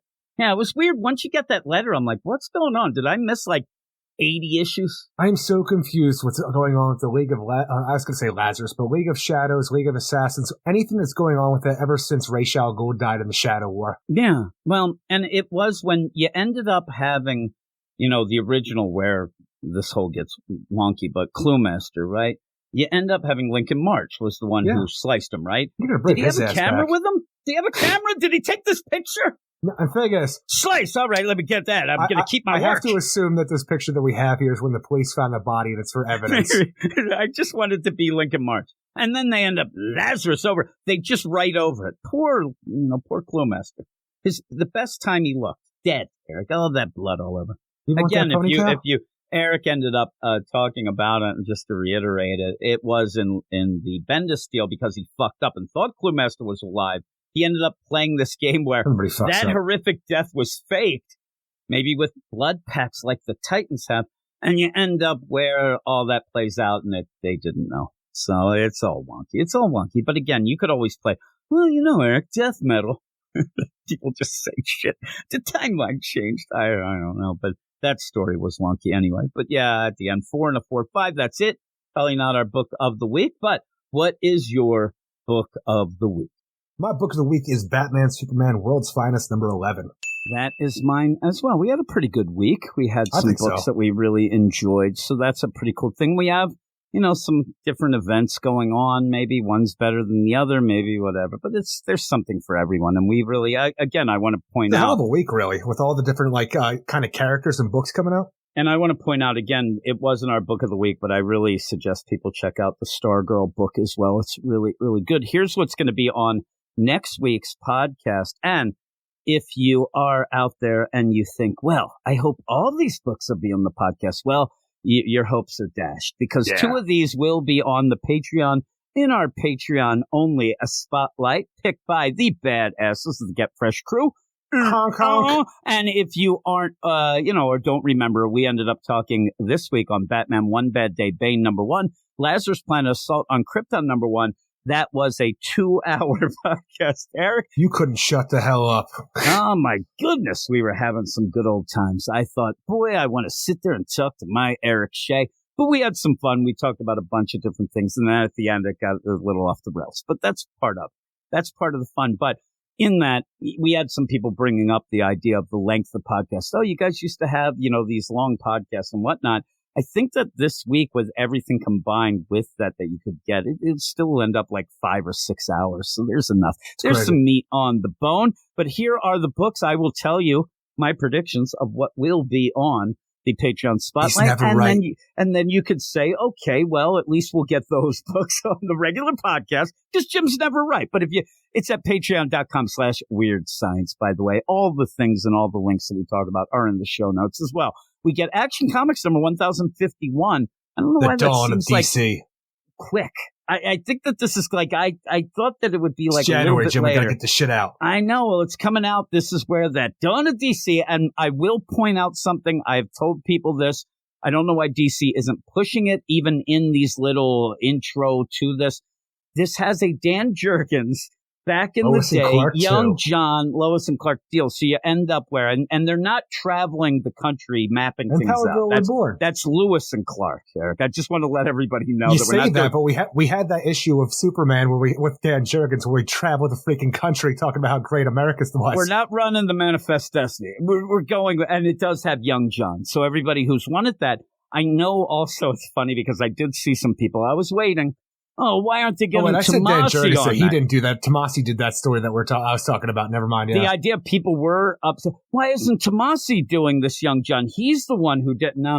Dan Jurgens started it out. Yeah. So, yeah, and again, when you're talking about the Tomasi thing, we were doing other things with Dan Jurgens in the Action Comics. So even that, people were upset. You ended up having Bendis come in, kind of, cut everything at the knees. He took over those books. Well, now you get Dan Jurgens able to go back, do some super stuff. That's awesome. I can't wait. Eric, I know that like Booster Gold, he knows what he's doing there. And you end up also, because he's a big Superman writer, but he also gets to do John stuff. So that's cool. But it's so DC funny doesn't seem to want to though. push it. I don't think anybody knows about it. But you have Action Comics number 1051 on the cover with a badass cover with all these new costumes for our super family and stuff like that. You also have their first supersized issue. I'm like, stop. You can't say that. Stop it.